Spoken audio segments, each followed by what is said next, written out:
Greetings and welcome back to the Just Two Nerds podcast. And we'd like to thank you all for stopping by and nerding out with us. I'm Phoenix. I'm Dan. And today, I know it's been like, almost 3 weeks. I swear we're bad at this, okay? We're bad at We're this. not consistent. No, we're not. We're not consistent at all. But we got some fun stuff to talk about this time. We're going to talk about all the controversy around AC Shadows and everybody complaining about that weird shit. The biggest aura farmers in anime right now. I think Jinwoo's making a run.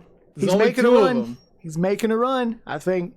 Hey, if you go with the king, you better swing hard. He's going to have to swing real hard. We also going to talk about the new Ironheart trailer and Doomsday, Avengers Doomsday, and the cast reveal. Holy shit.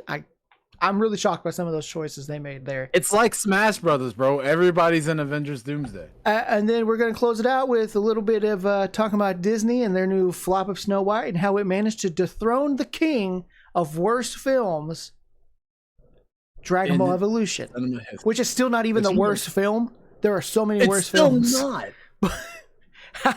How bad you got to be to get a worse rating than Dragon Ball Evolution?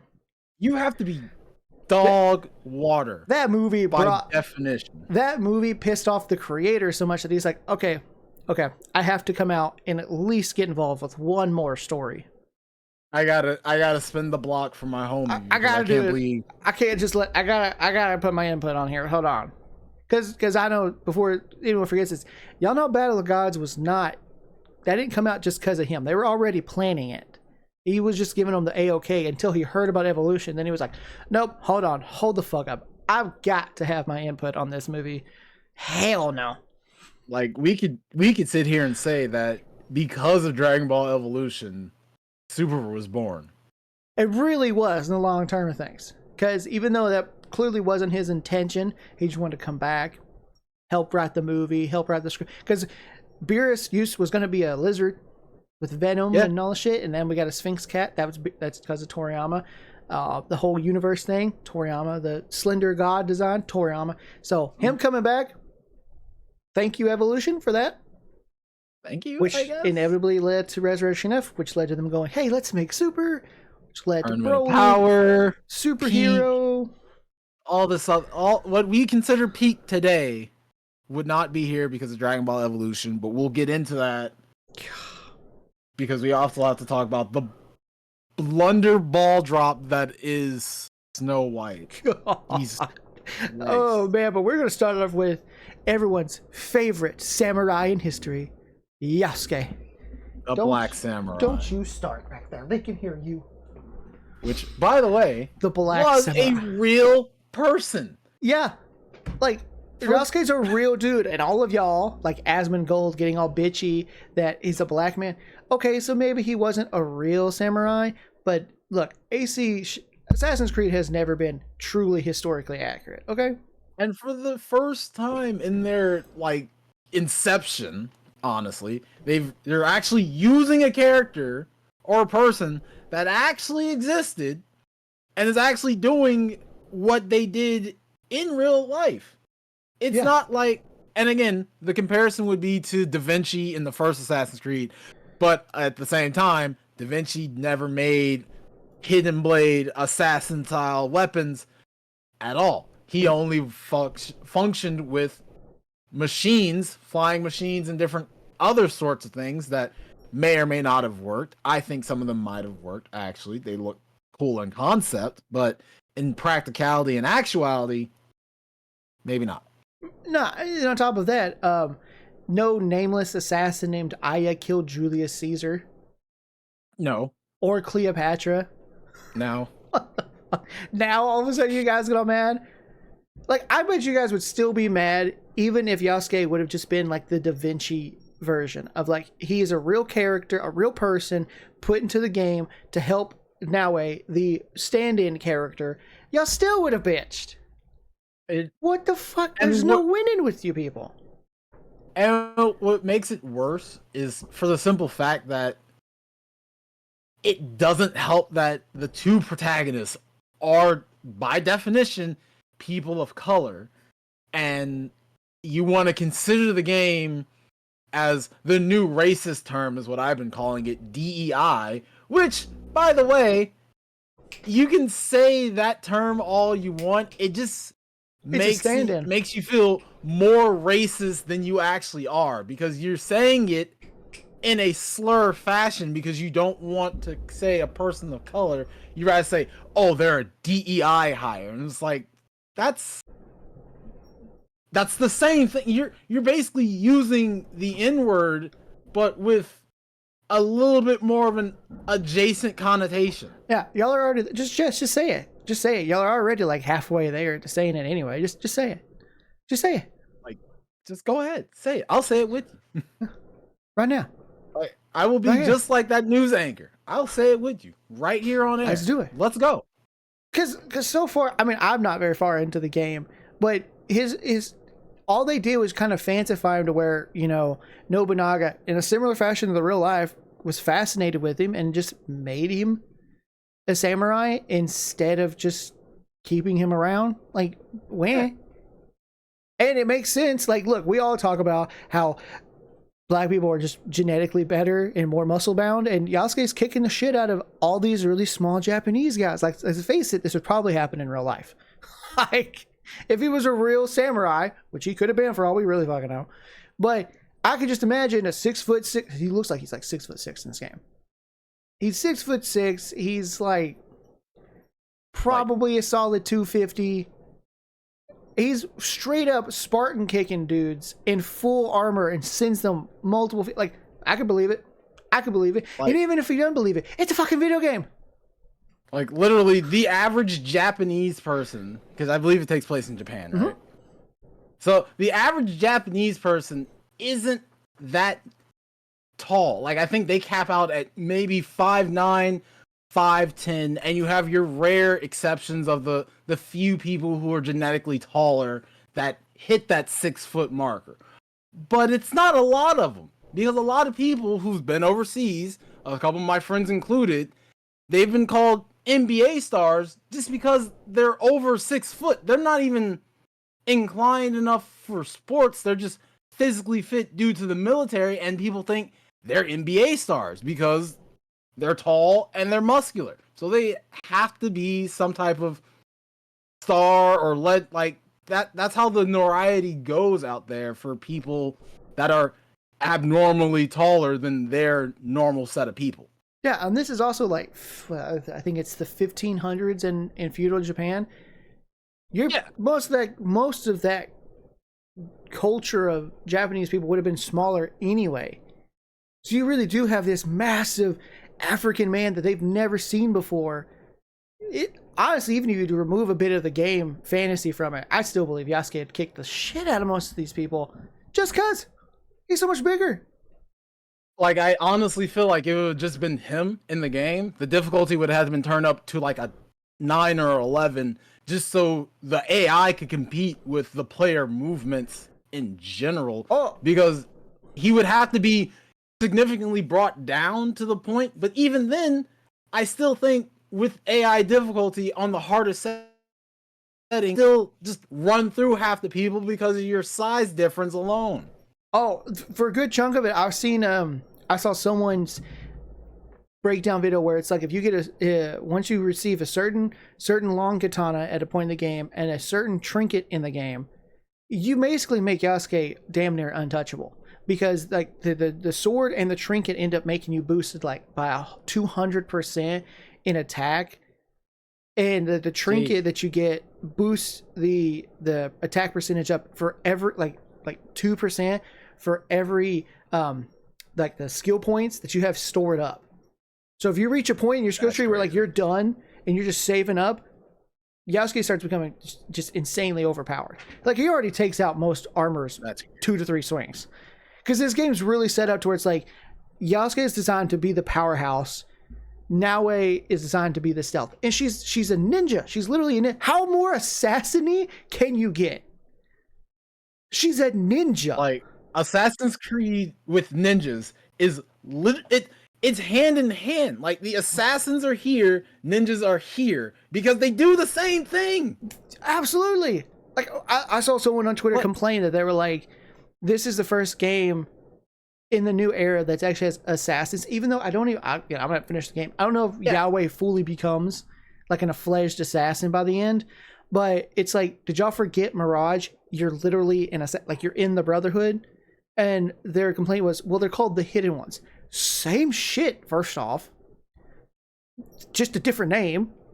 And then secondly, someone else was bitching. He was like, and this other guy was bitching on TikTok. He was like, if I wanted to play a ninja game, I would have bought a ninja game.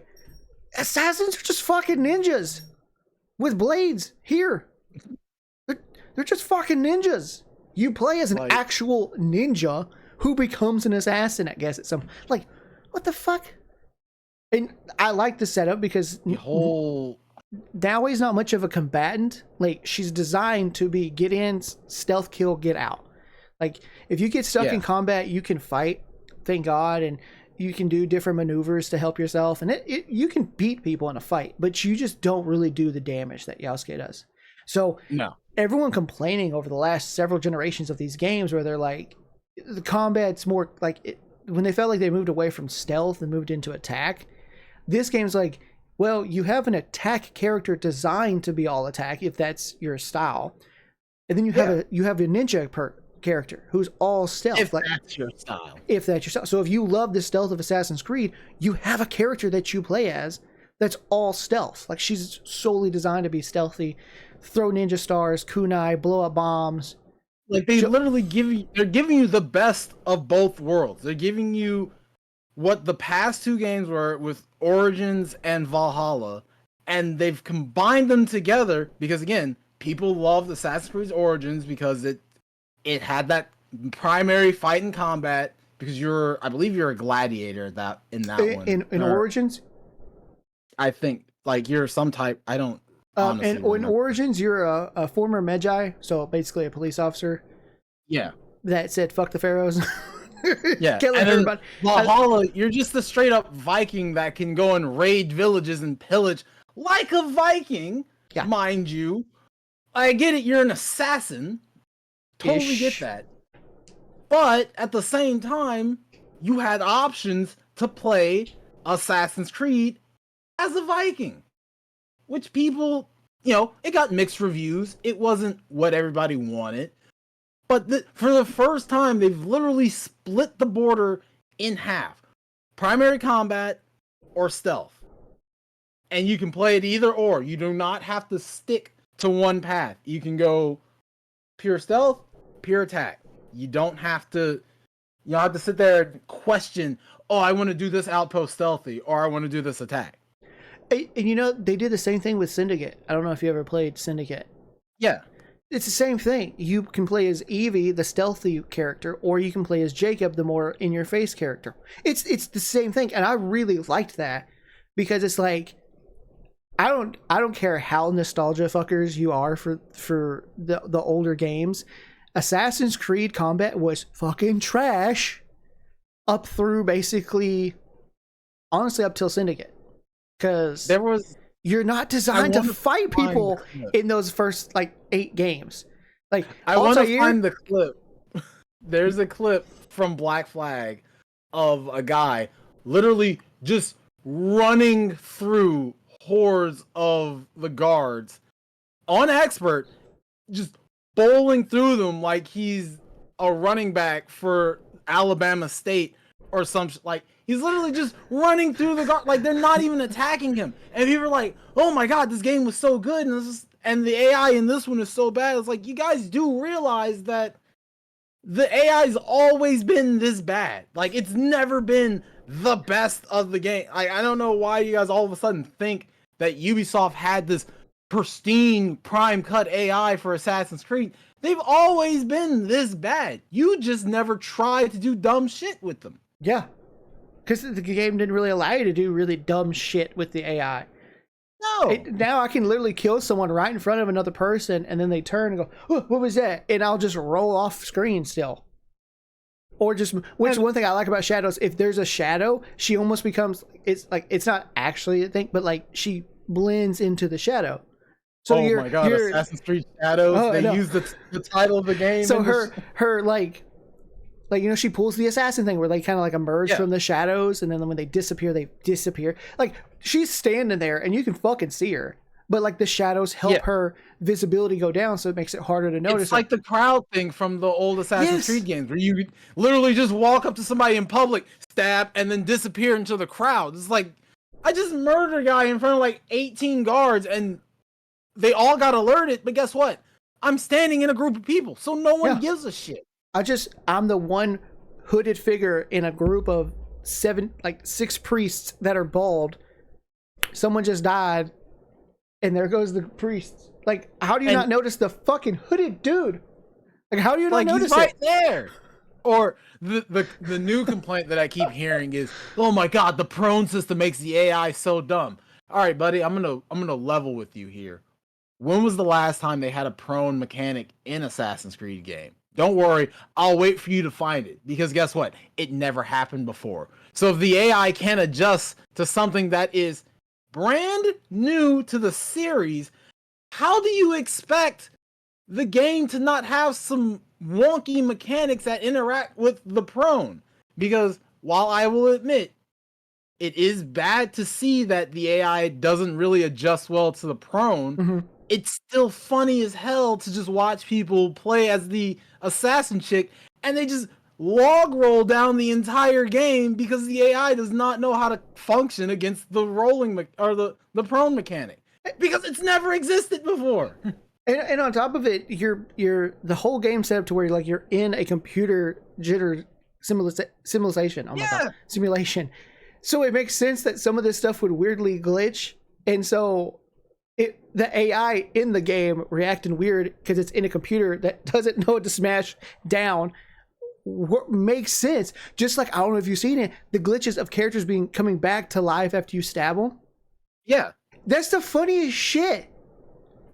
Because yes, it's a glitch in the actual game, but I hope Ubisoft never fixes this, because it is the funniest thing. And I've seen more people go, this is a glitch I'm totally rocking with, because it totally makes sense. You're playing a game that's basically a game in a simulation.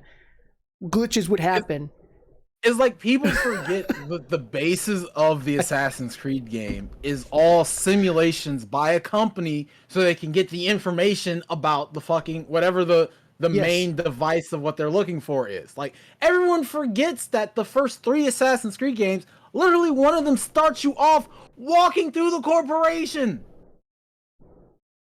Yeah. It's like when you die in the game, you see all the wires and the glitching shit. It's like, because it's not real. None of it's real. Yeah, exactly. And I would understand the complaints about the AI of the game not recognizing you're in prone, the glitches of people coming back to life, full-on Undertaker style. If these were games of some AI walking into fires, setting themselves on fire, it's just like it. Some of them doing crypt walks. Look, it would make sense if this game was like Ghost of Tsushima, where it's a game fully just designed to be as if you were reliving this real situation, like not a game in a game. We're playing a game in a game, basically. Yes. There's going to be weird glitches, and it makes it funnier to see shit in the Animus start glitching. Yeah, because it's like, okay, so not even the Animus has this shit right. Nah, never. Please, Ubisoft, if you never patch the fucking Undertaker shit, never do it. This shit is so funny. And I've not seen a single person mad that keeps happening. It's just people are like, what the f-? And it happened to me on like one of these random early missions. Jumped over a fence, killed this dude. And I'm like, oh, I gotta jump over. And I see him jump back up. I'm like, what the fuck? I had to kill him 3 times before he stayed down. I'm like, okay, motherfucker. That's great. At first I'm like, oh shit, my game glitched entirely. And then I was like, oh no, it did glitch. No, this is funny. I like this. This is funny. And it's happened several times. Like, I don't care. This is funny as hell. Because then you can just stand there and go, and just keep doing it. Like, so good. It's so good, so honestly. Good. And yes, these games needed an update with their combat. If you're mad that it's like you can actually fight people, I implore you to go back and play the first 5 games. You can't fight anyone for shit. You guys just wanted instant death abilities, and the game is super boring at that point. I remember playing as Ezio, and back in high school when the first Ezio game came out, and I was just straight up counter killing. I had just a mob of Roman guard or Italian guards around me. It's easy. You're not even having to do anything. Now it forces you. Even I on gotta the use bombs. hardest difficulties. Yeah. Now you have to use the bombs. You have to get create. You have to use a technique to throw them off balance. Like now you actually have to move. You actually have to think when you play this game. Yes. God forbid anyone think past 5 fucking seconds of their own thoughts in any world. Like, oh man, I actually have to put some thought into this. Damn, it's a shit game. How dare they make me use what little brain capacity I already have? Like you guys forget that basically from AC1 to Syndicate, that's when you're the Assassin Brotherhood. All games set before Altair would either be no assassins period, or you kind of becoming an assassin, or because like with like Odyssey, people complained, but it's like, yeah, it's the setup. It's just kind of shows you. Odyssey shows you the birth of what would become the Templars and how they've had control for thousands of years. Then you get to Origins, which is the birth of the Assassins, when they're like, yeah, we have to stop this organization. And then you go in the order after that, it would be, I think, actually, I think it's Mirage after that. I want to say. Yeah, because I don't really know the timeline. I think it's Mirage because your character in Mirage appears in Valhalla. So you have Mirage. So the assassins have become, more established. They're the hidden ones. The same fucking name, same people, different name. You're more fleshed out as assassins. You're getting better. You're getting better at techniques. You're getting more efficient with your skills. You move into Valhalla. You play as a Viking for some fucking reason, but whatever. I don't care. That was fun. I don't know. This one, go do Viking shit, I guess. Do Viking shit. Shadows takes place like sometime after Valhalla, so the assassins have now made it into Japan.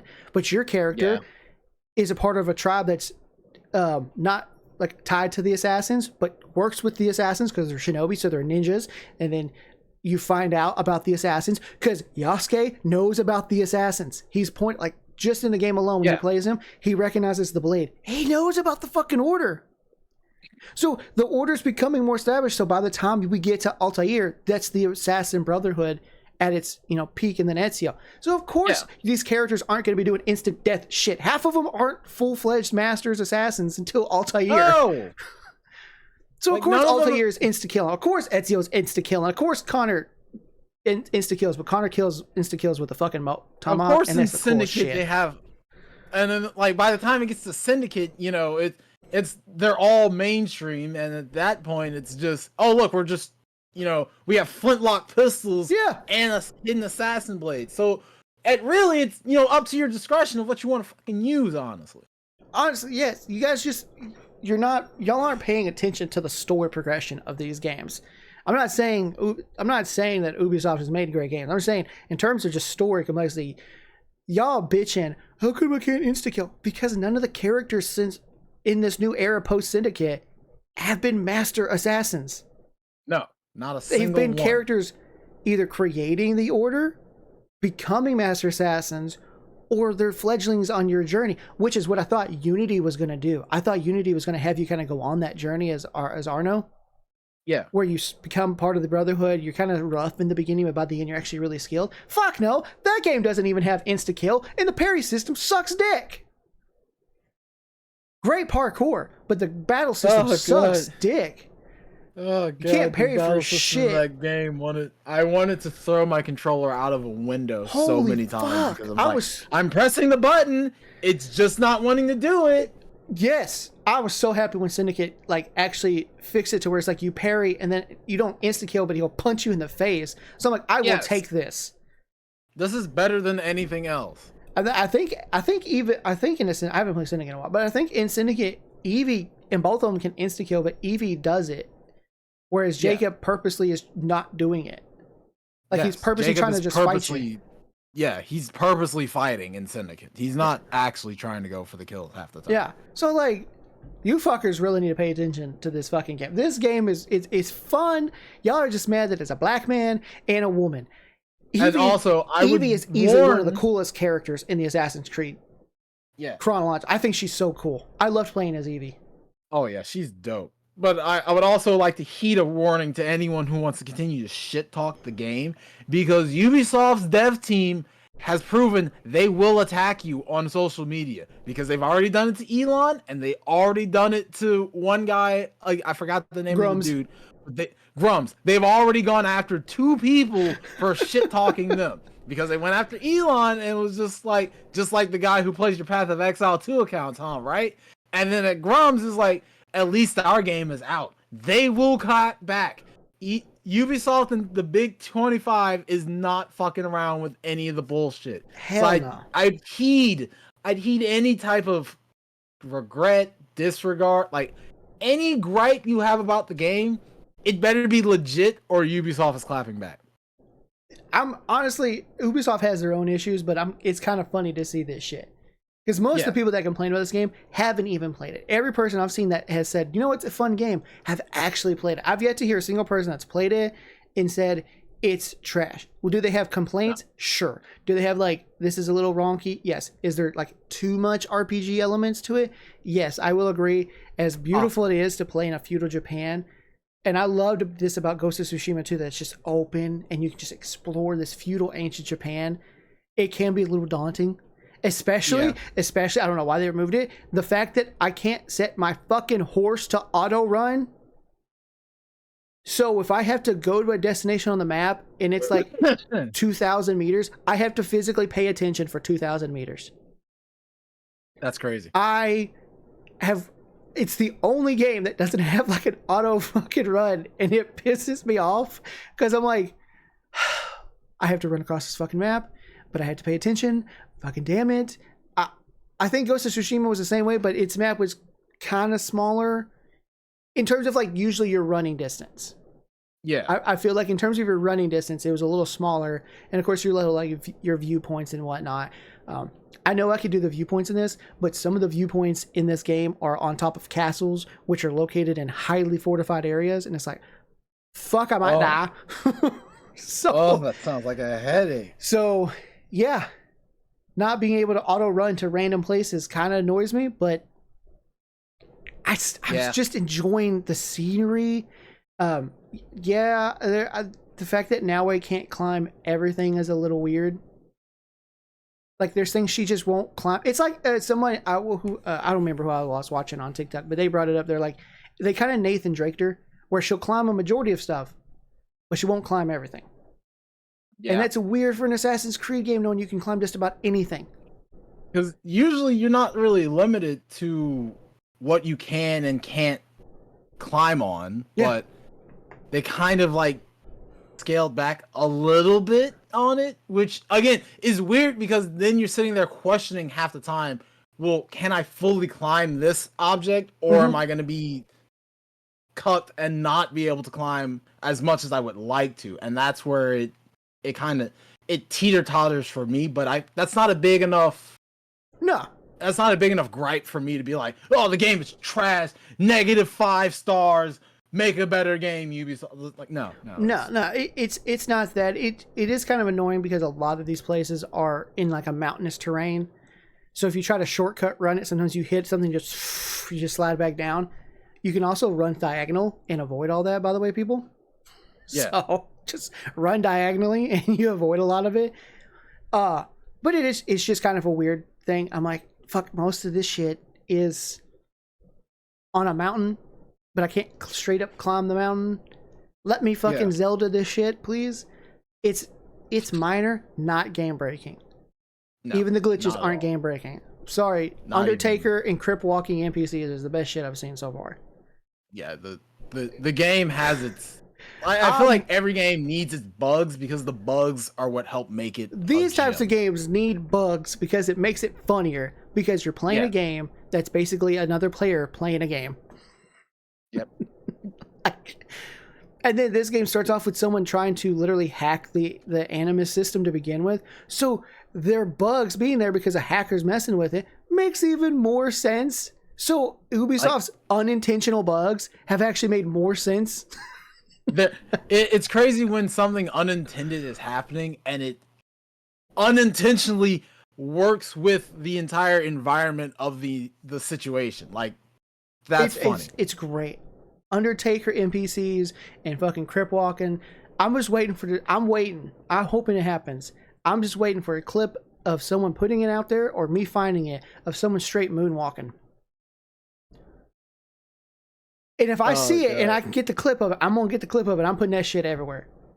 And I will honor MJ with the sickest fucking everything music. Because if someone starts moonwalking in this game, I'm so for it. This game's fun. It's a little still. This is coming from someone that. It's wonky. This is coming from someone that loves RPGs. I love The Witcher. It's my favorite game series, and that game is fucking huge. Holy shit, The Witcher is huge.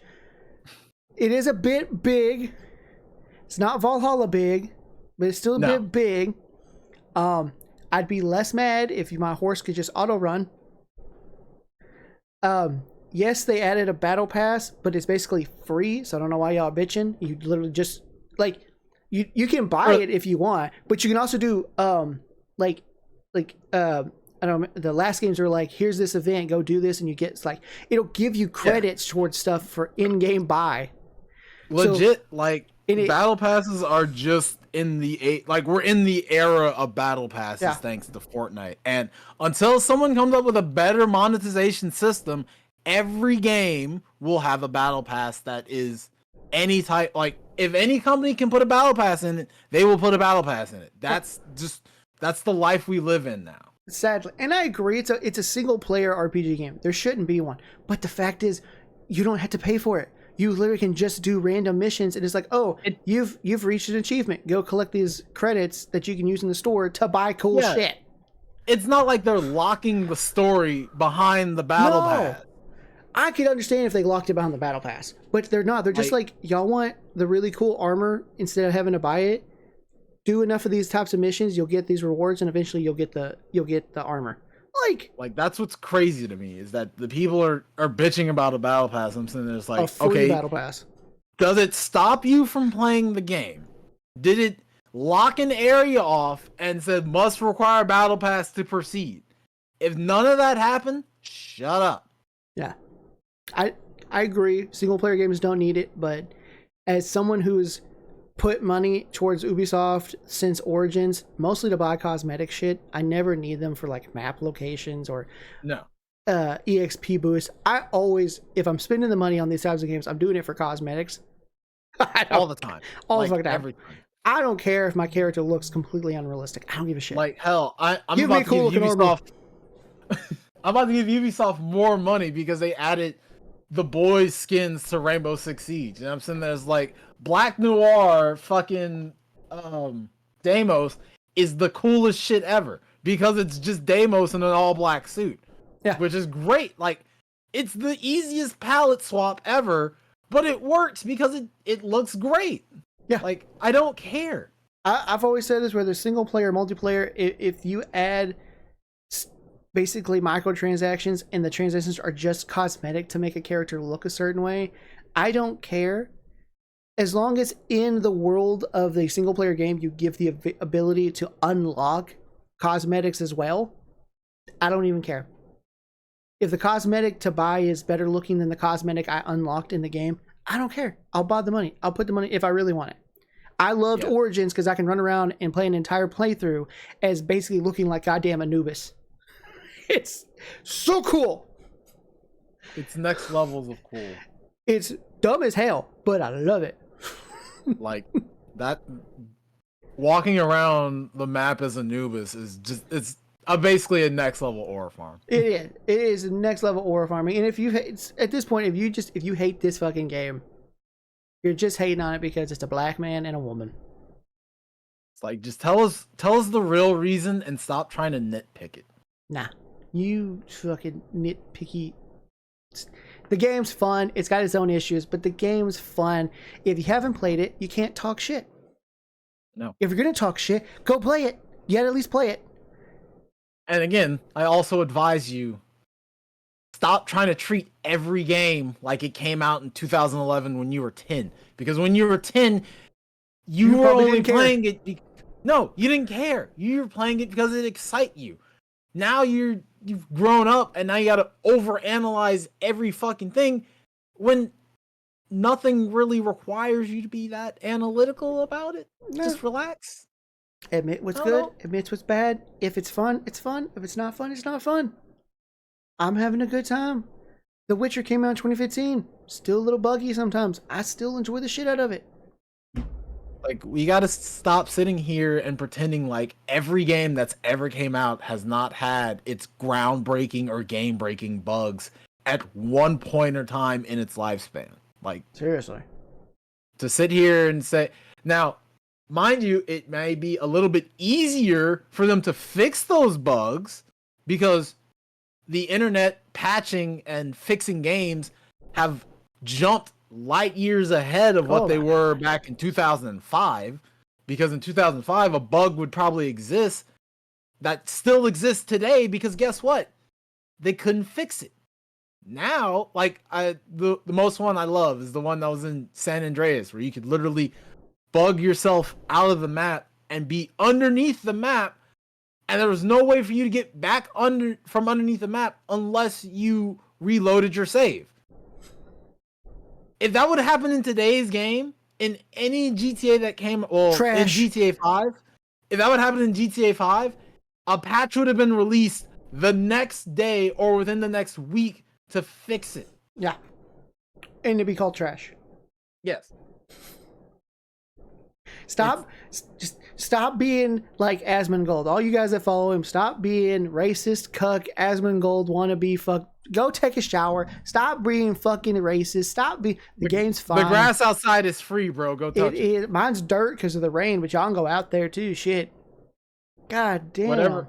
Like, we may not have grass in Texas, but you can still go outside for free 99. Yeah. Stop being little cucks. Speaking of people who are not cucks, talk about the biggest aura farmers in anime right now. Oh, Jesus Christ. I just watched the latest episodes of the dub and the sub for Solo Leveling. I don't care if this show is like all hype. It's more than just hype, but it's got a lot of fucking hype. And Jinwoo is a hell of an aura farmer. Oh my god, Jinwoo was letting people die in the streets just so he can get his aura farm in. This man is legit just... How can I make my interest look that much cleaner, though? And meanwhile, people are dying. People are dying. Blood lining the streets, and he's still sitting there. It's like, nah, that wouldn't be the right way to interest. That'd be too corny. No, I don't like that. Jinwoo, help! Please, hang on. I will. Just one sec. It's like that scene from Broly where they're like, just go fight him. No, hold on, I need a name. I know people that would totally help this. I know from the last week's episode where he shows up to save them after all this shit. They're like, how could he? I will say that I don't want to say this is a plot hole. I just feel like it makes Jinwoo funnier in a way for doing this, because last week when he showed up and they're like, where'd he come from? Obviously he swapped out with his shadows. I am fairly fucking positive he knows what's happening in real time, because his shadow warriors are watching the people they're attached to. Yes. I'm fairly positive he knows exactly what's happening in real time, and he still fucking waited till they got fucked up to a massive degree. The bug ate the healer, left to go kill the samurai, and then came back, and then he's like, all right, I'll show up now. I know he was watching it, but you can't tell me he didn't know what the fuck was happening with his shadow warriors. You can't tell me he didn't know. Like, so the man waited 10 minutes on purpose. I recently started reading the anime, and from what I can tell, or reading the manga, the only parts of the anime I'm mad about is that they're not animating Jinwoo connecting with his shadows like he does in the manga. Because in the manga, his shadows have been... How can I put this without downplaying the strength of the shadow? They basically have these moments where the shadows communicate with each other, and Jinwoo will say something. It's like, oh god, sorry boss, I didn't mean... Like, they have these funny interactions. Like, at one point, Jinwoo has a kid, and he literally sets his highest generals on babysitting duty. And I'm sitting here like, bruh, This guy has like destroyed countless of people, and yet he's watching your child. No, and they're having these funny moments, and it's hilarious. And I wish they'd connect more with them in the anime.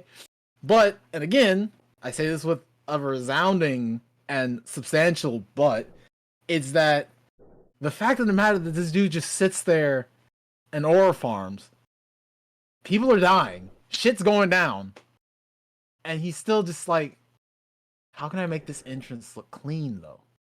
I need a cool moment to come in. And again, the only other person who's done something remotely close to anything that Jinwoo has done was Piccolo. No, that's the aura farmer that everyone always bases. And if you don't believe me, watch half the Dragon Ball movies. The man just shows up like this. Why are you here? For the best example, I'd have to direct you to the Dragon Ball, the first Broly movie in Dragon Ball Z, where they go to the fake planet. Because there's a scene where a ki blast is about to hit Gohan, and another ki blast comes up from underneath it. And Broly's like, okay, where the fuck did that come from? And then you see just Piccolo, arms crossed, cape covering him, looking off into the distance. Not looking where Gohan is, just staring blankly into the distance on some, yeah, I did that shit. Yeah. What are you gonna do about it? As his cape unfurled, I was like, okay, Piccolo, we see the fit. We understand the fit. Help. Please. God.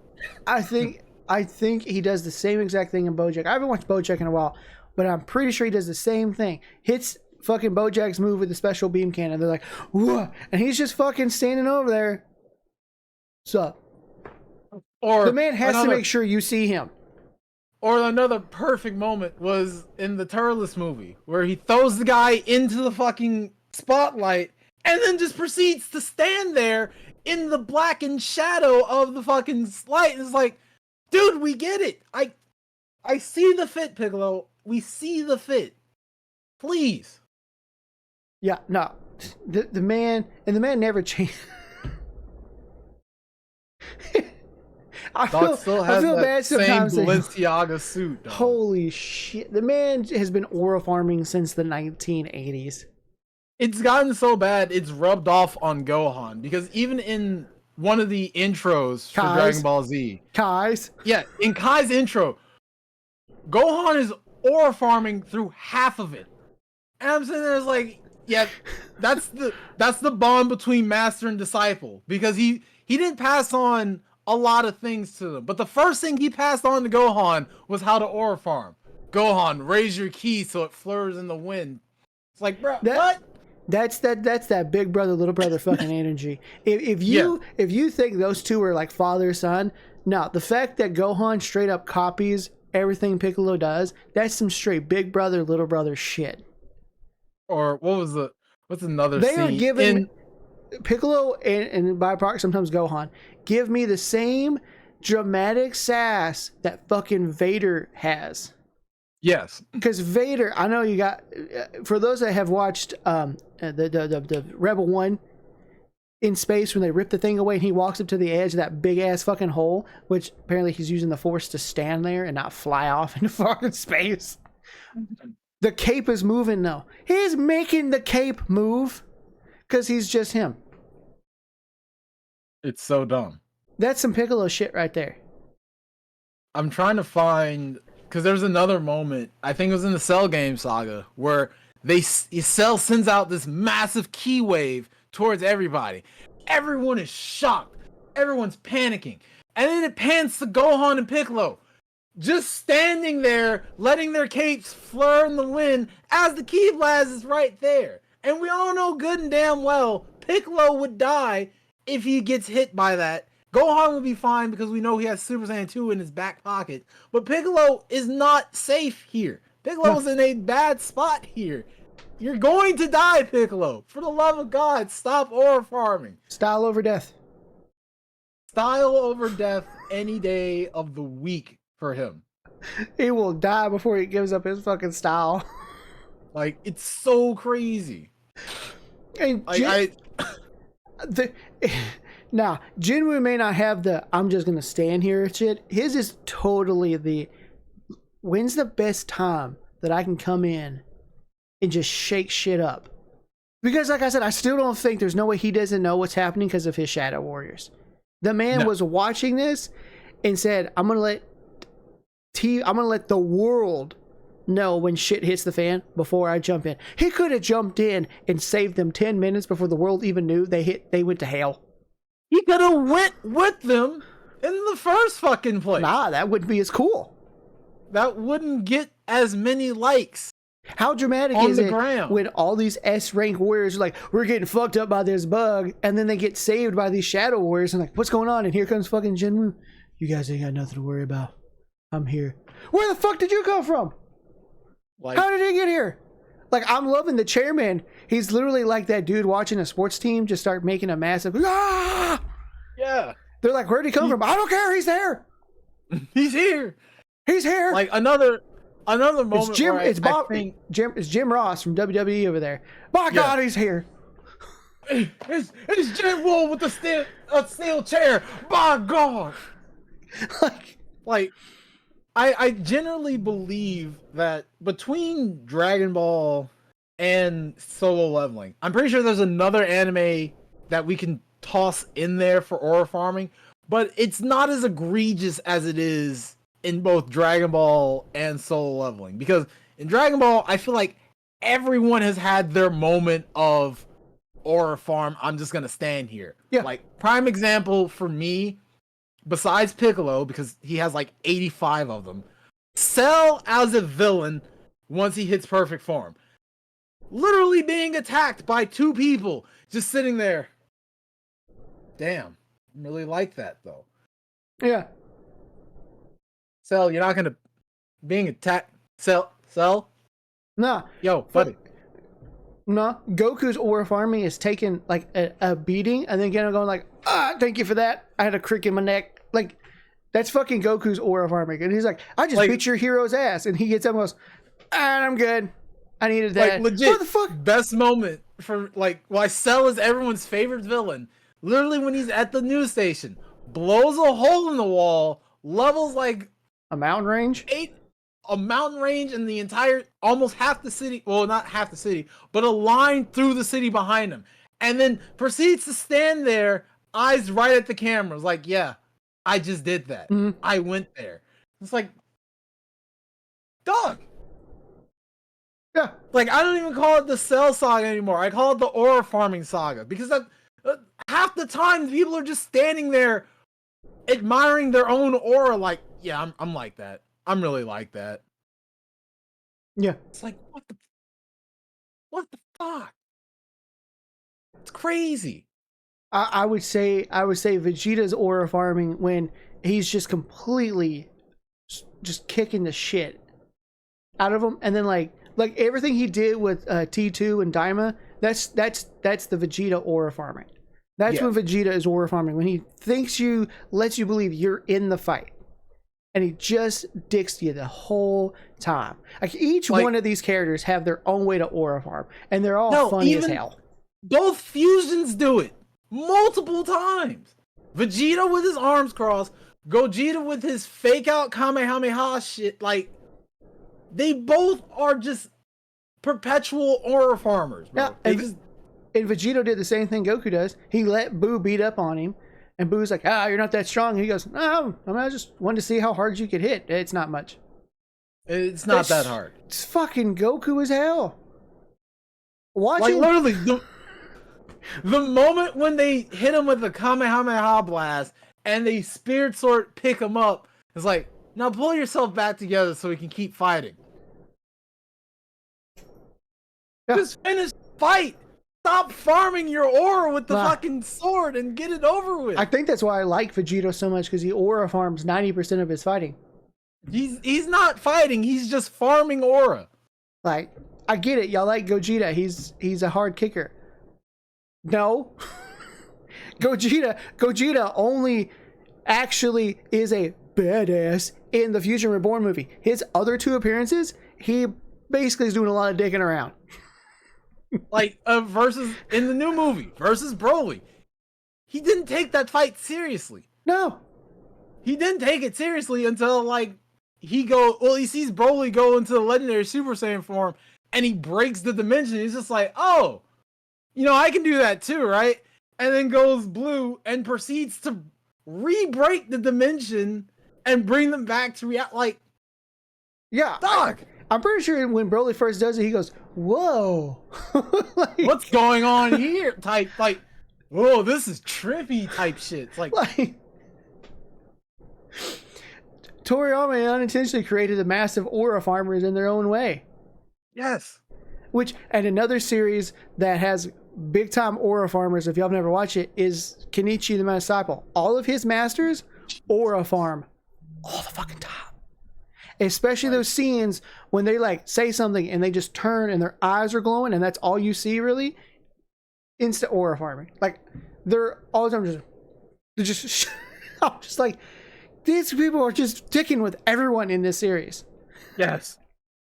Like for more examples on Dragon Ball, go back to the Tournament of Power. Go back to when he gets mastered UI. The single arm sticking out while not even paying the fuck attention to Jiren as he gets hit and then sent back. And then the eye look over. Like, bro. Yeah. Fucking really? We finally have another series with just an aura farm. And Jinwoo kind of does the same shit. He also will let them fight him too. Yes. Like he'll let them throw hands with him too. He could probably have easily taken out what's the bug's name? Beru. He probably could have taken him. At least it's implied in the manga that because the animators seem a little closer. Because I was watching in the manga, he just dog walks. Yeah, I'm watching the anime and I'm like, people are going to say this guy's on the level of planetary level persons. The anime is not making him look like that. But then I saw a TikTok on the manga and it's like, yeah, no, the anime made him look a little weaker in terms of just making the shit look cool. Nah, straight up in the fucking manhwa, he's just wrecking people. So the fact that the anime, manga, he just runs over people. So the anime making him like take the punch. He goes, all right, you hit pretty hard. I'm like, fucking, you're doing the damn Goku shit. like I was still, because I watched it last week and I'm sitting there just like, okay, here comes one of my favorite fights from the manga. I was like, I wonder how they're gonna iterate it for the anime. And I see him throw the punch. I'm like, damn, that was a strong punch. And then he's just sitting there, no scratch, nothing on his face. It's like, wow, you hit pretty hard. And I was like, dog, he did not just do the, yeah. He did. I'm starting to get the hang of this anime typical bullshit. Like, oh my god. He did the Goku. Son of a I'm gonna start calling it that. Any character in anime that just straight up takes a punch or a beating and is like, all right, I'm good now, fucking pulling a Goku. Goku's been doing that since he was a kid because I'm on my rewatch of Dragon Ball again. Yeah. So many times in the series, Goku just takes an ass beating and then proceeds to go, all right, my turn. And he gets up like it's nothing. And I'm like, and then every episode I'm watching with Jinwoo, I'm like, he's doing the same shit. Holy fuck. And again, we're not trying to say that ore farming only existed in Dragon Ball. Oh, no. And that it started with Dragon Ball. No. We're saying that Dragon Ball made ore farming extremely more mainstream than what it already is. People still, with all the animes out, people still say that Piccolo is one of the biggest aura farmers, period. That's all he does. Every scene with Piccolo, it's the same scene, just done differently every time. Yeah. Prime example, fucking in the new movie Superhero, when he gets the power up, when he goes orange for the first time, what is he doing? Standing fucking still while someone is beating his ass. Yes, Piccolo, we see the purple Balenciaga fit with your new orange skin. We get it. I see the fit, bro. It rocks. Thank you for the 80th iteration of the fit. Or Gohan, when he goes potential unleashed. No, when he unlocks his potential the first time, and he makes all the clouds evaporate around him, and he's just fucking standing there in the sunlight.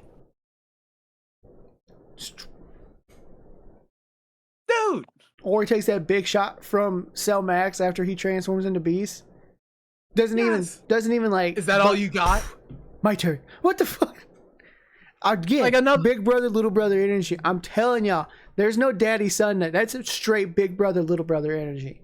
Like if you had a big brother, you fucking know. Another anime moment that's not Dragon Ball, but still aura farming is just not to the extent.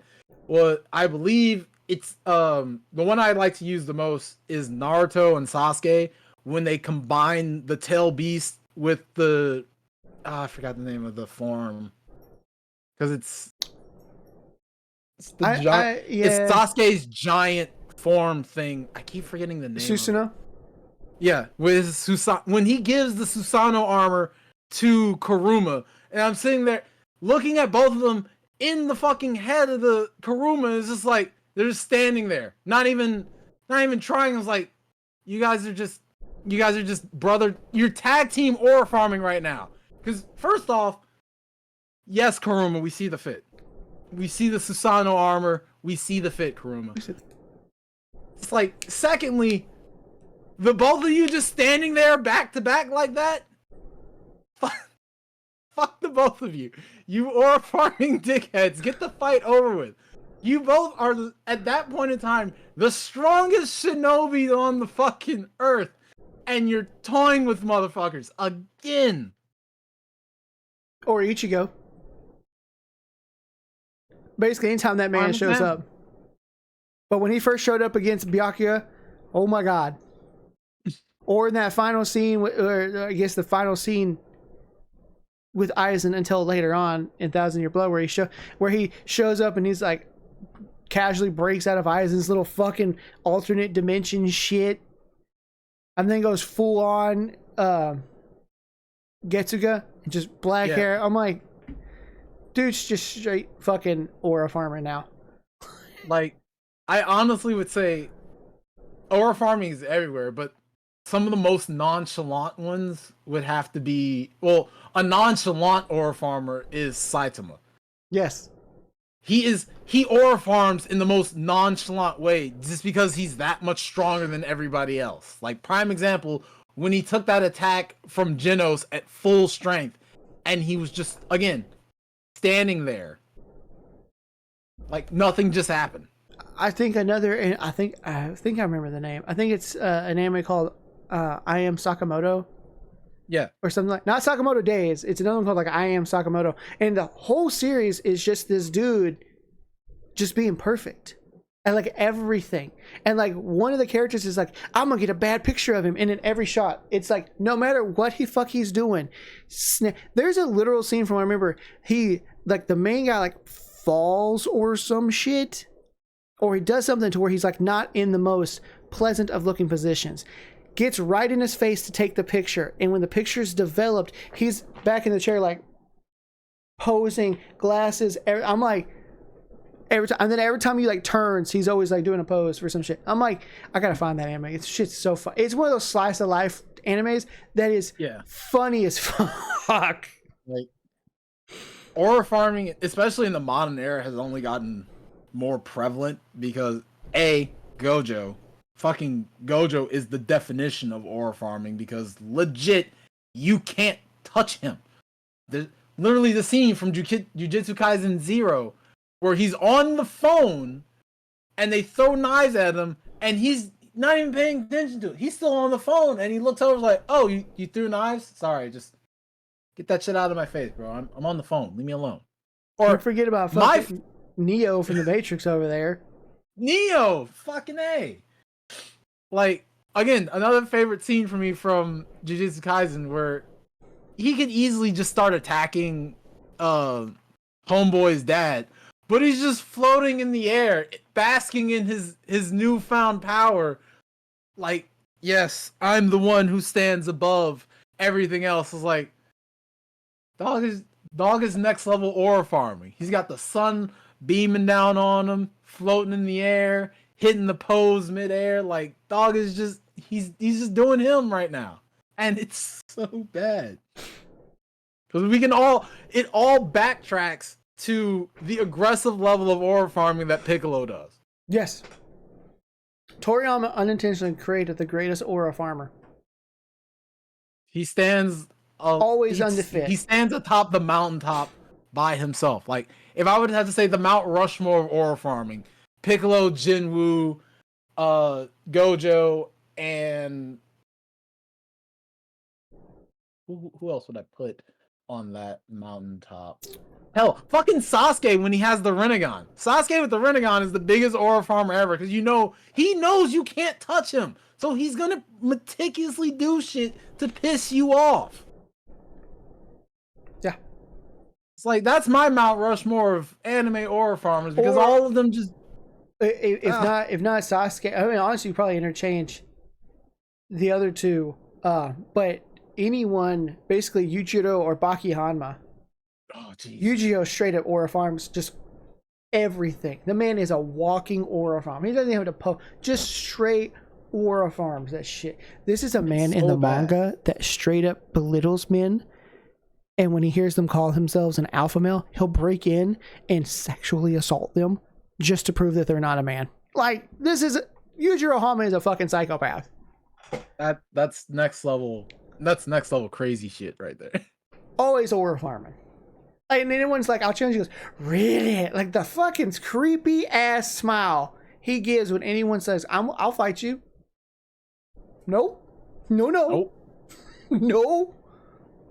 Like hell. I love seeing people randomly come across stuff with Baki, and they'll post about it or ask about it, and Jax Blade will have to, who's like one of the few people that know enough about Baki, and he's like, y'all really don't know. Like, people apparently watched the new Netflix ones on Baki, or at least we're watching them, and like, I saw this clip of Yujiro, and he's like pretending to cook with his son. Is he really that bad? Yes.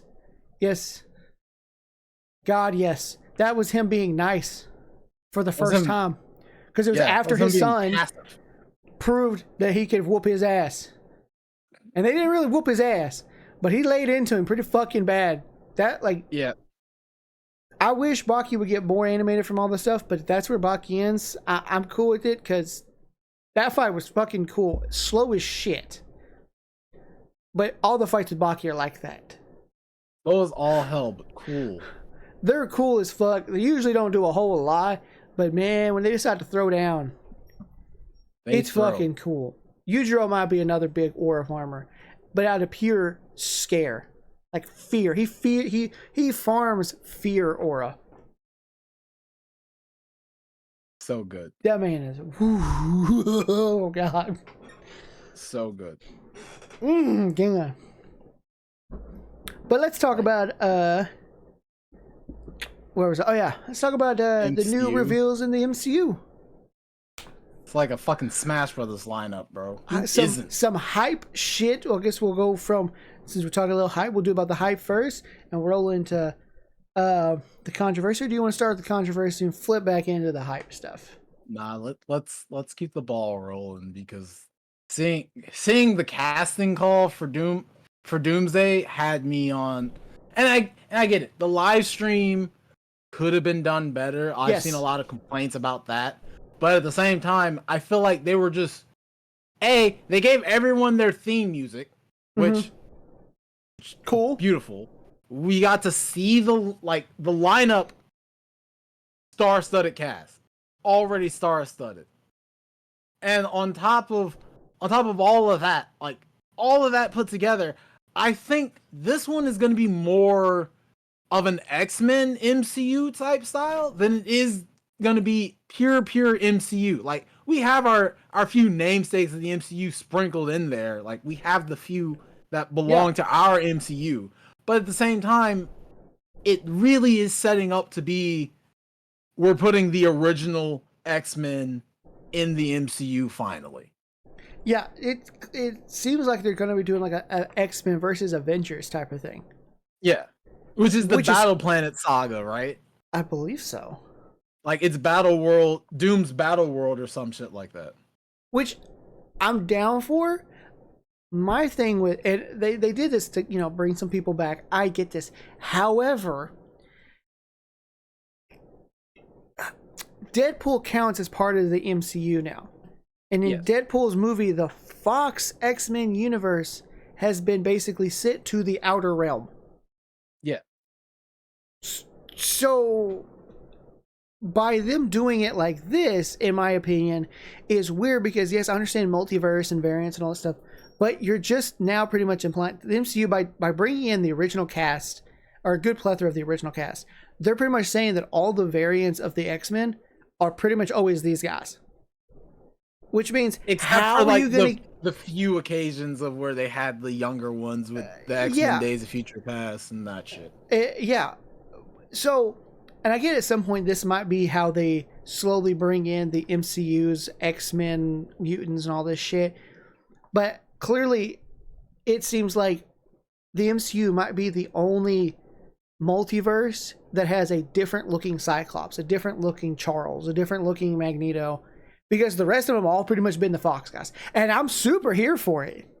Oh, dude, I'm all for it. But it's just like you're kind of banking on all this shit, and it's like, you know, you can't write a story that makes any version of Patrick Stewart's or Magneto's or Ian McKellen's Magneto and Professor X become part of the MCU. Those actors are too fucking old. Same shit we said about Harrison Ford. Too fucking old to be playing this role.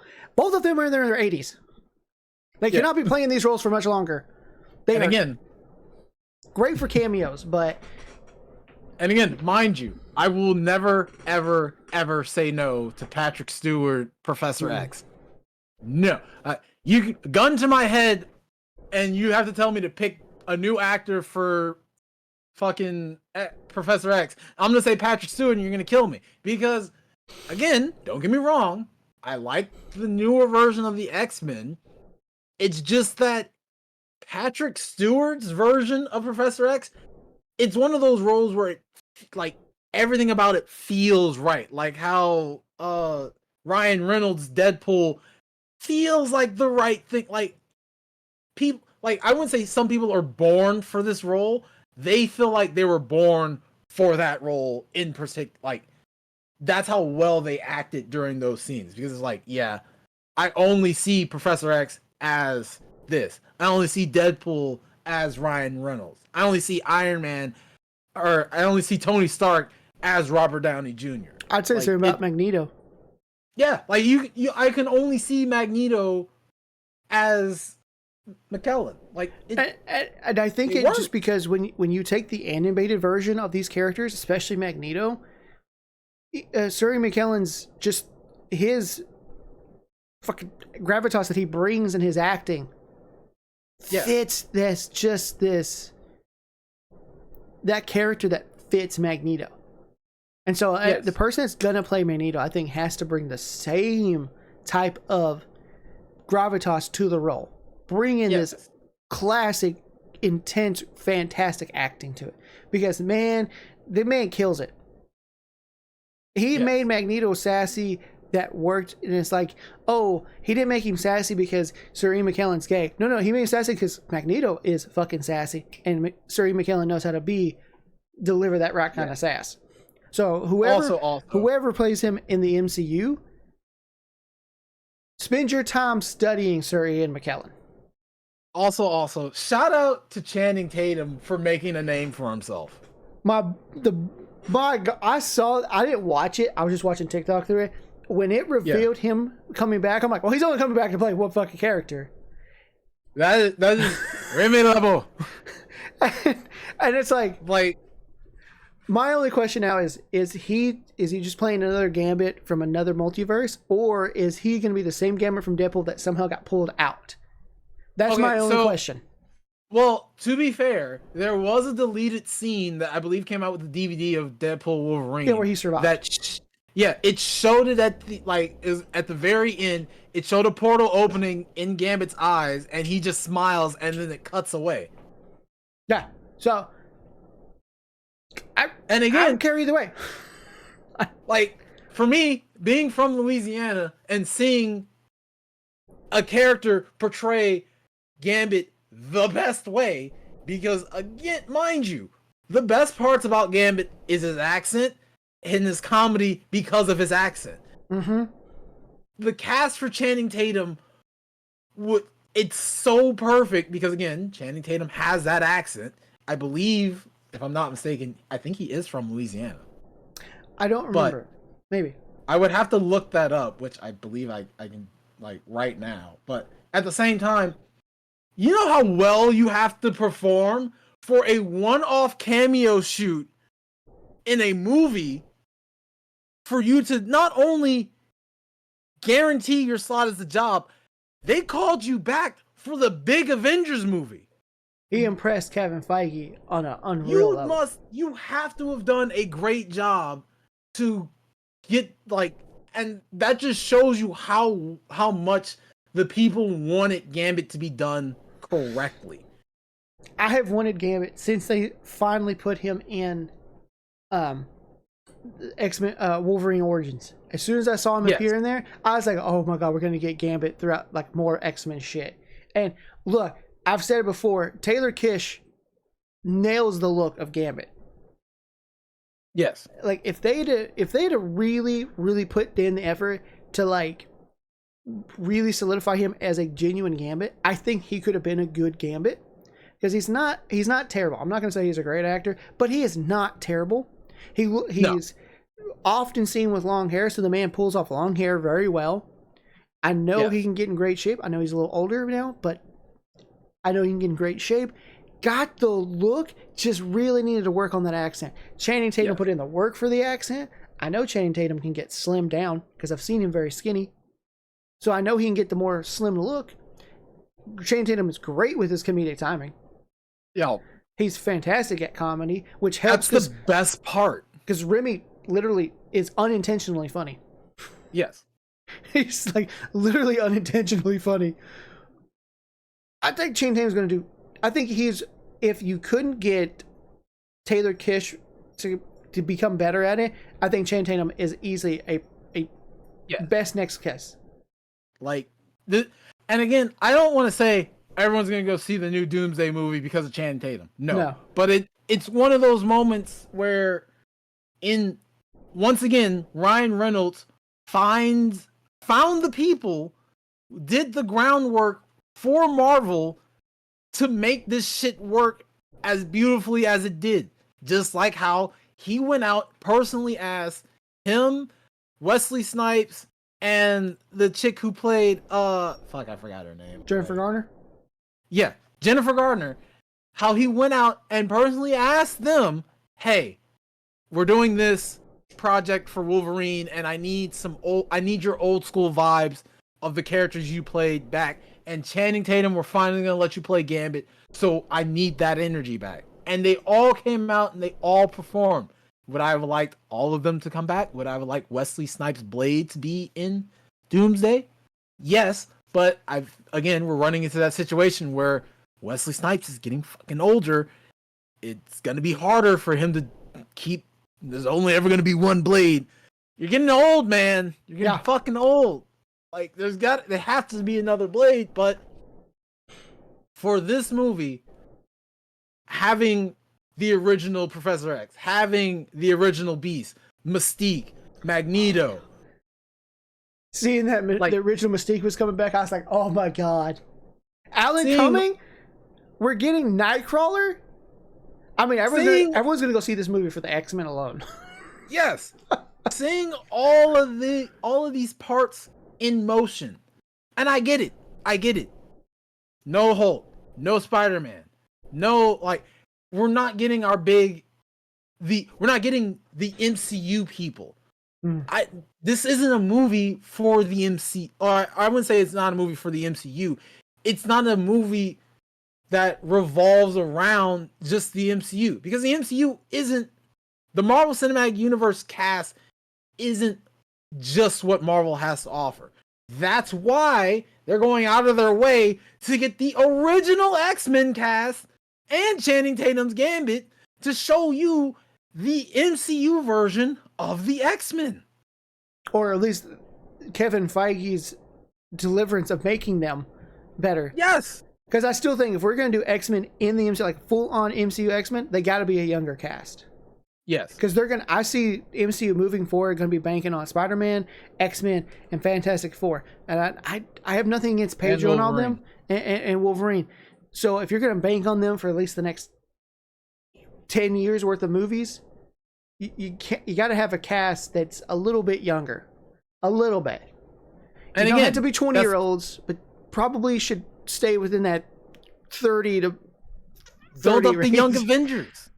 We have a lot of lot of young casts for the Avengers, and I get it. Nobody likes to watch the Miss Marvel or the Hawkeye with the younger people. I don't care, because we need them. The children are the future, and more than just real life, in cinema too. Yeah. If you clamp on to the past, how are you ever going to expect the future to be better if you don't give them a shot? Prime example. This country. That, and the Marvels movie. I get it. Nobody liked Captain Marvel as much as they did. Fine, sure, whatever. You have your gripes, you have your grievances. The Marvels did an amazing job with both Carol Danvers and I almost said Remy LeBeau again. Monica? Captain Ramboa and fucking what's her name? Kamala. They did a great job with those, because again, she had to balance the choices. Well, I wouldn't say balance the choices, but she had to look at the things that Miss Marvel actually did, or Captain Marvel actually did, and it really weighed on her as a fangirl of the character of the hero, because she's like, you're my hero and you've done all this terrible shit. But again, when you look at it from Carol's perspective, she was getting back in blood for the people that they killed against. She was having her own moment there. Mm-hmm. And then of course Monica Rambeau being the grand, or their family relationship there, she's like the bridge gap in between both of them, because she's like, look, I understand how you feel about what they did to you. And she's looking at her as like, I get it. She's your hero. She was my hero too. But you have to decouple yourself from that so you can be the person you want to be, while also still admiring your hero at the same time. They did a great job at explaining this weird trio dynamic that they all have, because their powers are similarly linked in a way. Yeah. And again, I know a lot of people won't watch the series, but I encourage you to watch the Miss Marvel series so you can get a better feel for Kamala's character as a whole. Because in the end of the day, fucking teenager. It's not even a bad show. It's really not. It's decent. I think it was fun. It was enjoyable, and yeah, they're clearly trying to set up the Young Avengers, and they're clearly trying to set up we got the Young Avengers moving forward. So they have the Avenger aspect. They're gonna be keeping Spider-Man, because Spider-Man is insanely popular. They're gonna be clearly trying to move forward with X-Men, because one, yes, please. Two, with Brave New World, they introduced adamantium. So how you gonna bring in adamantium and not eventually bring us Wolverine? Not have Three, one of the biggest characters associated with adamantium, and then three, you are introducing Fantastic Four. Whether or not you're gonna make Pedro your actual MCU version, or you're just gonna rely on it, whatever. Clearly, they're trying to work them in. Yeah, and 4, Ironheart's on the way. Yeah. We have our next Iron Man. We have our next Captain America. We still have Spider-Man. The baton is being ready to be passed in the relay race of Marvel. People just have to, I wouldn't say accept the fact. People have to get over the fact that the people that you're seeing, that you watch grow up, will die. Life is not finite. Prime example, motherfucking Chadwick Boseman as Black Panther. He died. The person himself died. And they didn't get to do everything they wanted with the character itself. That's why he gets killed off in actual Black Panther 2. Because guess what? How can you make a movie about someone who isn't there? The mantle of Black Panther doesn't just disappear because Chadwick Boseman is dead. Mm-hmm. No, it has a successor. Every one of these positions has a successor. It's not my fault that half the time the successor is female, person of color, or any other of the three. It's not my fault you didn't read the comic books to understand that this happens. All right? Stan Lee was as big of a person for everybody of inclusion than everyone thinks that he was. Like yeah, he didn't go out and tweet constantly about how everybody needs their rights, everybody needs this. No. He showed it in other ways by adding them into his I would say lexicon. I think that'd be the right. His comic books, just having them appear as superheroes. Miles Morales, Ironheart, Falcon, fucking what was his name? Namor. Fucking Namor is a Mexican superhero that is arguably stronger than Black Panther because he can fucking fly. Yeah. Like, Namor as a concept is great. Shang-Chi. Fucking great. Still waiting. He's in this movie too. Yes, he's in this movie too. So glad. Good Shang. I'm glad he's coming back. They need it. Awkwafina's going to be in this movie, right? I don't even care. I don't even care. Wherever Shang-Chi goes, Awkwafina follows. Dead ass. Shang-Chi just needed to get his moment back. He has a pretty solid movie. The guy's a great cast for Shang-Chi. And I believe, if I'm not mistaken... We might be getting Fing Fang Foom, which is a big-ass alien dragon. Fuck it. I believe that they also got the same combat actor or combat director for Shang-Chi to do the Doomsday movie. Oh, thank God. So we're going to see some Dragon Ball shit.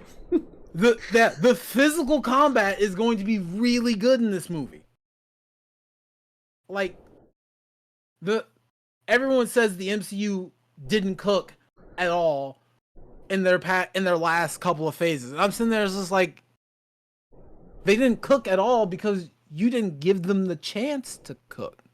Yeah, there were some fails. Don't get me wrong. Or no, I wouldn't even say fails, but there were some that were like, eh. Yeah, kind of swing and a miss movies. But like, let's circle back to the beginning 2 phases of the MCU when it first came out. Thor: The Dark World was not a smash hit. Neither was Thor 1. Thor 1 was a pretty mid movie in most comparisons. Like, going back and watching it now, there's more respect and more admiration for it because you realize it's building up the character that's building up the world that's around it. Just like every movie that's come out has built up the character to build up the world around it. I.e., Yena in Black Widow. She's cool as hell, too. If we didn't have Black Widow and they introduced us to Yena in just a random format, it wouldn't have made any sense because we have no context on this character. We don't know who she is. We don't know what's her family ties or anything like that. Like with Red Guardian. We would have not known shit about had it not been for the Black Widow movie. Oh, yeah. I mean, the movie definitely should have come out sooner, but...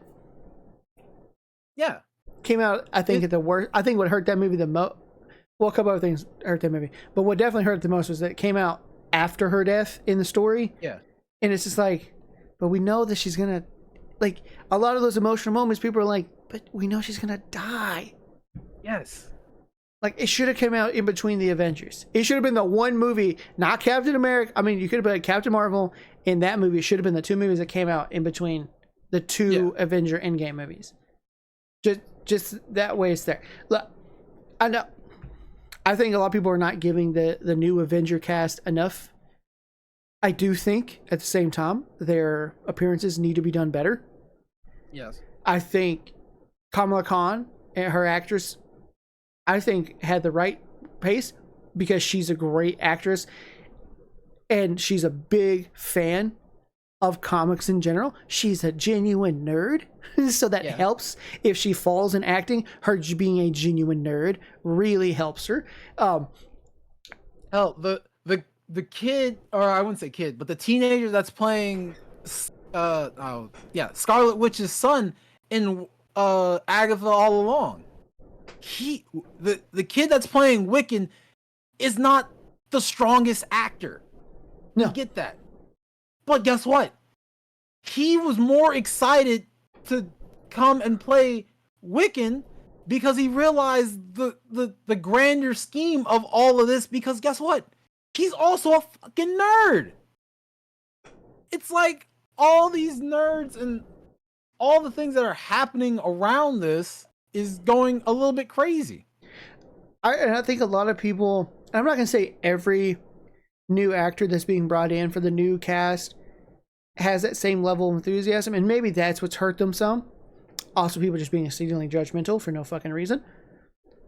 But I think it would help them if a lot of the new actors would come with a little bit more enthusiasm for their role. Like I said, Kamala Khan, she was so excited to play that part. She was like, I like this character. I am so in. Iman is just like, let's do this. Wiccan was super excited to play his part.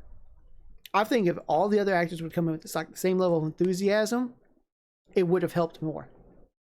Yeah, because a lot of the enthusiasm. We as nerds, if we went and auditioned for a role for a comic book character that we liked, and they're like, "Oh no, we like you. You got the part." I'm giving every fucking shot. Oh, everything I got. 110%. Like I'm not pulling no goddamn Harrison Ford. Oh, I'm just here for the paycheck. Look, great actor, but the man has got to find some enthusiasm with something. He's got to find something he loves. He's too old, man. He's too old to find that youth energy to bring enthusiasm. And everything is gone. I swear that man doesn't love a single movie he's ever been in. I swear. No. Like he used all that youthful energy in like Indiana Jones 1, and then that was it. He just stopped trying after that. Yeah, they're like, the movie did really well. Let's make a second one. Fuck. God, why did it have to do good? like why couldn't it just flopped and I'd be done with this? Fuck me. Yeah, he really does remind me of a guy that wants his movie to do enough to be successful, but not good enough to where they have to make him do the character again. Yeah, no, he really doesn't like doing shit a second time. It's just like, can you kill me off? I don't want to be here anymore. I like that Doomsday is kind of doing an X-Men versus Avengers thing. But I hope this movie does some type of setup to where we can bring the X-Men into the official MCU. And again, I've said it in one of our episodes, where the X-Men cast needs to be relatively younger people, like 25. And then you be selective with your older characters. Like a Wolverine character can be older because it makes sense for him to be an actor close, in their 40s or more. It makes sense. A Professor X needs to be older. Magneto needs to be older. But like your Jean Grey, your Scott, if you're full on MCU version, has to be younger in my opinion. Yeah. But on top of it, the way the MCU set up their storyline, it would make no sense without them pulling them straight from another universe. It would make no sense for a Scott and Jean and other mutants that we know from the X-Men series to be in their 30s or 40s. Because then it's like, you've been hiding mutants for this basically the entire run of the MCU, and you just now bring them up? See, that'd make no fucking sense. No, so it would be fucking random as shit. So your MCU guys have got to be relatively young, except for, again, clearly your older characters. But that also means don't pull them, please, Marvel, please, MCU, Disney, Feige, do not make the X-Men characters of the MCU just a variant version of the Fox characters, because as actors are old, they cannot be doing this for 10, 15 years. And they can't I gorge the people when they give us a new cast. Do not, I repeat, do not immediately start comparing them to the Fox version of this, because this is not that. This is something new. This is something different. Let them have their different moments. Again, like you said, some of the characters can stay because they're supposed to be a little bit older. Yeah. Like Professor X, Wolverine, Magneto. Fine. Perfectly fine. They're okay. I do not want to see a 54-year-old fucking Nightcrawler. All right? Storm shouldn't be past the age of 20. 25 max. Or I mean 25 at the greatest. All right? Like, these need to be younger characters so you can make more movies with them, so we can, as they progress, we can watch them get better. Which is also the reason that I've brought up that when, you know, because you mentioned with passing of Chadwick, we basically got to kill off his version of T'Challa, and people didn't like it. And it's like, but it makes more sense to kill off his T'Challa. That way, if you're actually going to do another actor to play T'Challa, do either multiverse or again his son. But I think if you do a multiverse thing, it gives that other actor a chance to be his own version that pays homage to Chadwick's, but still gets to be his own version of the character. And this is why the Marvels, or not which why the MCU X-Men need to be given their chance. Plus, isn't like that half the reason that Chris Evans and Robert were kind of like, yeah, we've been running since like 2008. I think it's time for our characters to be written out, because they're like, we've been doing this for 12 years. It was at that point 12 years. Yeah, and they're like, we kind of want to do other stuff, but we're also kind of getting up there, and it's hard to do some of this shit still. And again, that's even part of the reason. That's also one of the reasons that Hugh Jackman said he doesn't want to constantly come back for Wolverine, because it's a big strain on his body. He said he would only come back if he was in the MCU proper, which I believe he is Ryan now. Reynolds as, I guess technically, or his friend Ryan Reynolds. So it's like,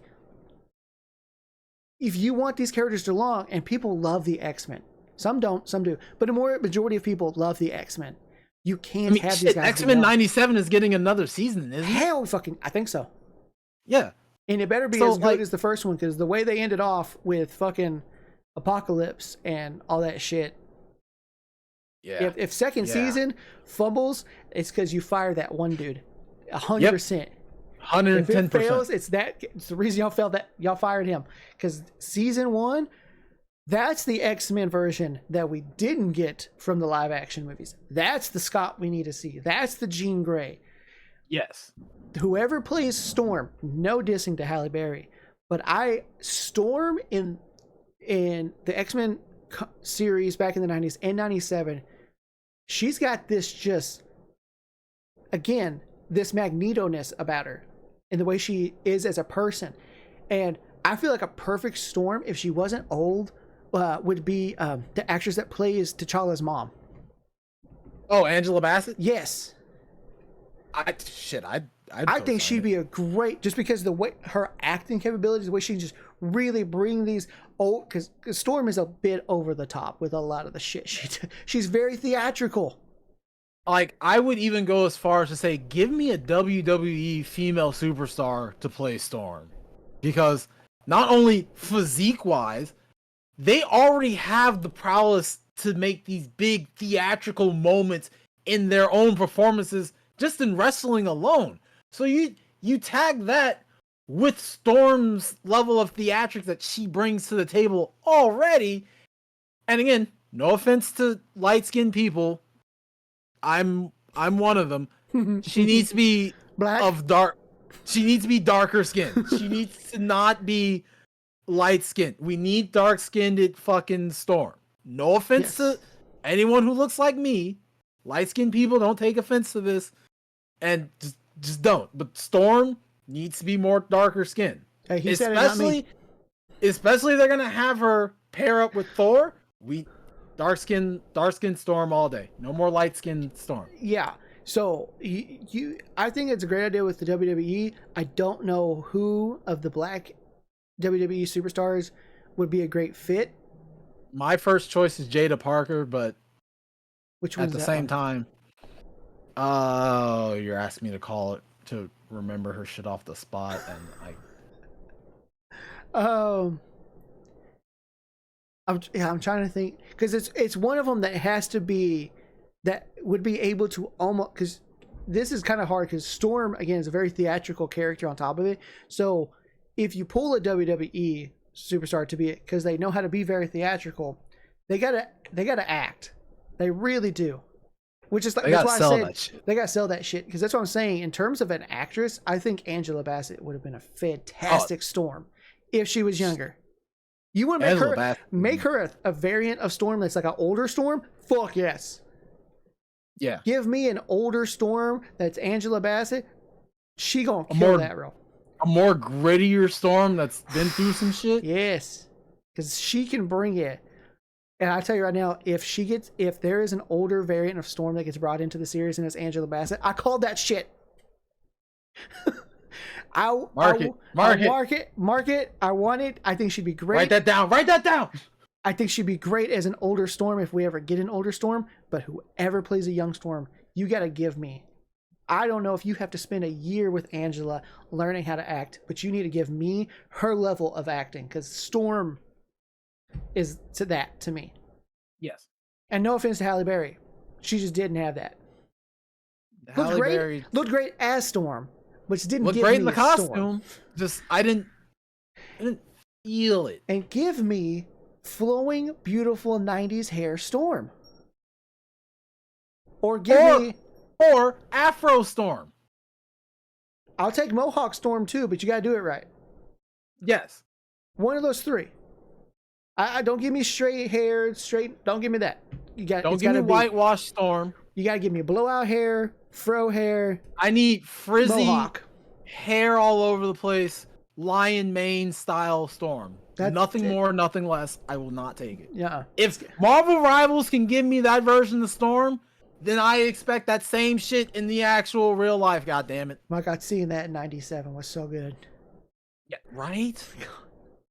There's a reason why she's one of the most popular Black comic book characters. Period. Also, sidebar to this: why is that every time we're superheroes, our main power is lightning? It's cool as shit. I get it, but there's so many of us with lightning power. Storm, static shock. To be fair, Storm isn't purely lightning. No, she's weather control. Yeah. And it inadvertently ties into lightning because you can't have a thunderstorm with no lightning. No. But you got Luke Cage and Blade, who are two very cool characters. Yeah, thank God they didn't give them a lightning ability because I would have lost my shit. I'm waiting for it. Blade activates a fucking taser blade or some shit. Oh my God. just don't do that to me, man. Since we're on the topic of Black superheroes that are not electric based, Ironheart, yes, very much. First, everyone that's hating on that concept of Ironheart coming out, y'all just being racist. Unless your defense is, I just wasn't vibing with her when she appeared in Black Panther, because that's my thing. I just watched her in Black Panther 2, and I'm just like, I just don't care for this character. Maybe it was the way they wrote her. Maybe it was the actress. I don't care about this character. And I can't say the same for Shuri, because when I first saw her, I'm like, I like her. Bring her back more. Yeah. Shuri needs to come back a lot. The scene that sold me was when they're in the fucking lab, and she's talking to T'Challa. I was like, but what? And I was just like, dog is getting on him for his royal sandals. That is crazy work. But that's a sister for you. Yes. If anyone's gonna make fun of the royal sandals, it's gonna be the sister. It's gonna be the princess heir apparent. Yeah. So that's my thing with them bringing out Ironheart. I know Ironheart's her own character. I know Ironheart's naturally black in the comics. I don't care about any of that. I just don't care for the character. And again, I think that's also why they're doing a series for her, because a series or a movie? For the most part, I thought it was a series. Either one. Or giving her own standalone project where you can build her up as a character. It works because now I see it in the way how they did with Captain and the Winter Soldier. Like, no one was on board with Falcon getting the shield at the end of Endgame. Then they saw Falcon and the Winter Soldier, and then everyone slowly started gravitating to, yeah, he actually would make a good Captain America, because they build up US Agent, they build up Falcon, and they build up Bucky. They went and they took the time and spent the time making these characters likable, more accustomed to what people would do. Like the comedy between Sebastian and Anthony Mackie, fucking hilarious. Oh, they're great together. That's an amazing comedic duo. And now you give me Sebastian, Falcon, or Captain America, and his new Falcon too, because the actor who plays Falcon, that Hispanic dude, is fucking comedy gold. And now I get a trio of these a-holes together, and I guarantee you Falcon and Winter Soldier are going to be more of a buddy, because they're just going to piss off Anthony Mackie all the time. Oh, I'm looking forward to that, because Danny, fuck, what's his accent? Joaquin in the story 100% stresses him out, because he's just so, and that's gonna stress out Bucky, but then Bucky's gonna be like, I see that it stresses him out. So we're gonna keep doing. We're gonna keep doing this. This is gonna keep going. I like this. We're best friends now. We're doing this. Yes. Like that, and again, a lot of people don't like when they do the little short series on characters, but I feel like it gives you more time to get around the perspective of the character. Like for me, Moon Knight is one of my favorite characters in the MCU. Not a lot of people know about Moon Knight and the backstory behind Moon Knight at all. When they came out with the series for Moon Knight, everybody and their mother was just like, oh dude, Moon Knight is so cool. Moon Knight is this. And it's just like, that's because you actually got to see what Steven, Jake, and I keep forgetting the other one. I keep forgetting it too. But you got to see his other personalities and how they all three deal with Khonshu in their head constantly. And it's great because, Steven chains himself to the bed, so he knows he's not moving. Then he wakes up the next night unchained because his alter fucking moved him. Like, having a schizophrenic character as a hero is the best thing ever, because it makes it super interesting. Yeah, because they're all fighting for control. But does one of them inevitably get it? No, because the person who really has all the control is Khonshu. And 9 times out of the 10, Khonshu will pull out the alter he needs for the situation. And the one that we keep forgetting is the one that he probably wants to use the most. Yeah, that's the most brutal one. Fuck, what is that one's name? Ah, oh, Jesus Christ, man! It's throwing me for a loop here. But I know people want to be all like, well, they built up Tony, they built up Steve, they built up Thor in movies. Why do I need TV shows? They're just using and taking advantage of the streaming aspect. They know they can put these shows straight on streaming, and they don't have to put them in theaters. They're just doing it on that. I just hope if they're gonna do this series, Mark Spector was his name. It was Mark Spector. Sorry, I didn't mean to cut you off there. No, it just hit me like a freight train. That's the one we saw throughout the series. It was Mark and Jake. It was Mark and Steven that we saw, and then at the end of the series, we got to finally see Jake. That's right. Jake is literally the ideal one for Khonshu.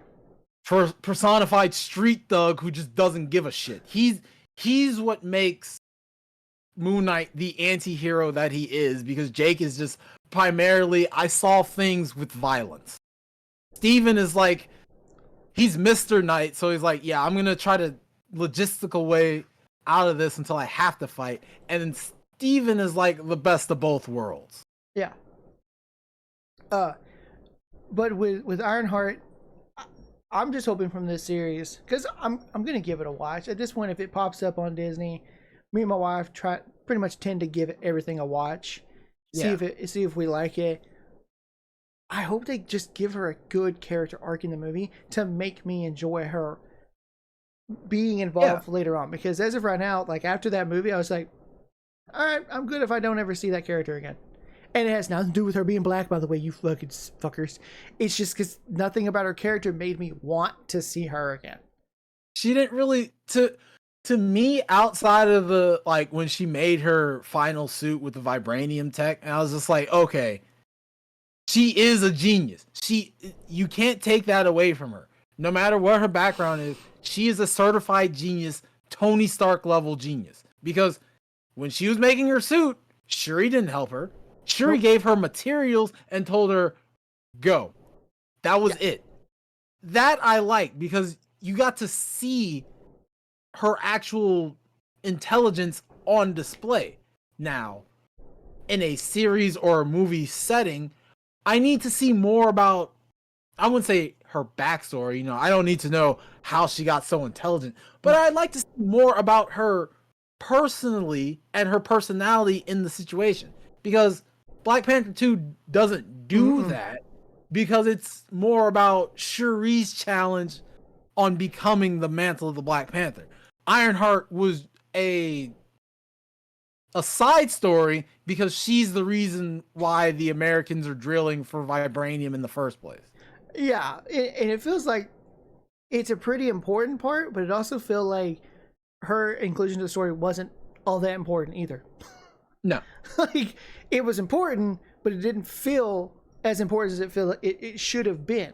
She's the reason they're doing this, which pissed off Namor, which led to, or Namor, everything happened, which led to everything. But it's like, it felt like her entire involvement was like, you remove this and you could probably still have the same fucking story.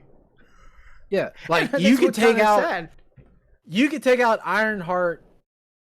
I mean, and it does put a little bit of a plot hole in there when they try to find the person who made the drill, but at the same time, I could argue you could cut that part out of them trying to find the person and just say that the Wakandans gave them this because the Wakandans just recently became open to the world, so that's how they know about vibranium, and that could have started the war that way. Yeah. Like there's alternate routes, but at the same time, introducing us to a new character was a more world building friendlier route, which again, playing it safe, that's fine, that's cool. Just now with the series, flesh her out, make her the Iron Man or the Iron Woman that we want her to, like we need for the MCU, because we need somebody to be overbearingly arrogant about some shit. Oh yeah. And I don't want it to be Spider-Man, because I know those movies kind of set up Peter to be Iron Man 2. Spider-Man cannot be an Iron Man 2, or he cannot be a stand-in for another character. No. He has to be his own thing. And Spider-Man in the comics is kind of a best of both aspects. When you look at Tony and you look at Steve, he kind of embodies both of like the best qualities about both of them. He's incredibly intelligent, but he also has this heart that makes him basically worthy of the shield of Captain America. And again, from what I've seen, is the reason why Spider-Man isn't in Avengers Doomsday is because Avengers Doomsday takes place at the exact same time as Spider-Man 4. So whatever he's dealing with in Spider-Man 4 is adjacent to what's going on in Doomsday. Oh, that's good. If they do it like that, that's good. Given that a reason for why Spider-Man's not there, I think that works. Because I know everyone's been memeing like, what's he gonna say if he sees Dr. Doom look like Mr. Stark? I'm like, I don't fucking know, but at least they won't have to do that shit. It's like, no, they're gonna skip all of that because he's busy dealing with Spider-Man shit, whatever Spider-Man shit's going on in his world.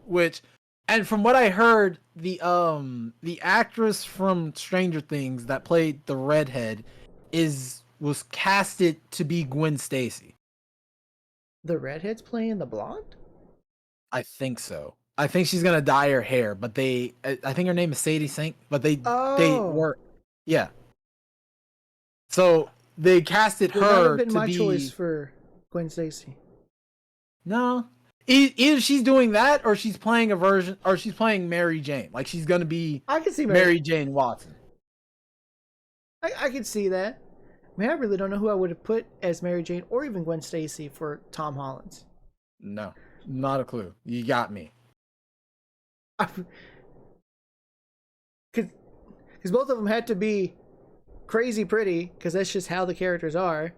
But then you Yeah. got to find someone that just fits Mary Jane. You gotta find and someone Elizabeth. who's young enough to match Tom Holland's age, so Yeah. to speak. And then you also have to find someone who is unnecessarily pretty for no fucking reason. Yep, and that's very much Gwen Stacy. Yeah. Like Gwen Stacy is the embodiment of just flawless, just for being flawless as a character. And this works out great because in the original comics, that Gwen and MJ pretty much meet him in college. So him Yes. going this route, not knowing his MJ, but meeting the Mary Jane MJ, which that's gonna piss off so many Zendaya fans. Yep. It's Which again, he's I not don't dating the mind that- people in real life. He's dating Zendaya.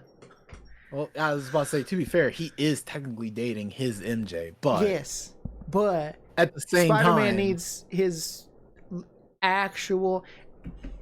Y'all called her MJ. he needs his in- canon event MJ. Yes, y'all called her MJ in story, but she's not Mary Jane. He needs his Mary Jane. He needs his Gwen Stacy. Yeah. He needs his Felicia Hardy. God, Jesus. Yes. God, Jesus. He needs his Black Cat. And at this point, just make it Sydney Sweeney. I don't even give a shit. Literally, Spider-Man has hoes in different area codes. That's been his entire life growing up. He just pulls everyone because fucking reasons, I guess. Like, Yes, because he's Look him. at- He's him. He Literally, has- which is so funny because I watched a TikTok where this guy literally explained how Peter Parker was written in the comics and how much of it he's actually a decent ladies' man, and how Yes. Tobey Maguire's is not an accurate representation of Peter Parker whatsoever. Laid out like No. how he's not like him on a nerd level, how he's not like him on a woman level, how he's not even like a Spider-Man on a Spider-Man level. Explained it all in this video, and I commented and I go, that's so hard about the Toby Defenders, is that they only really defend him because he's their first live action one that they saw. And I was like, but everything you laid out explains why Andrew was the most accurate portrayal of Peter and Spider-Man, honestly, Yes. still to this day.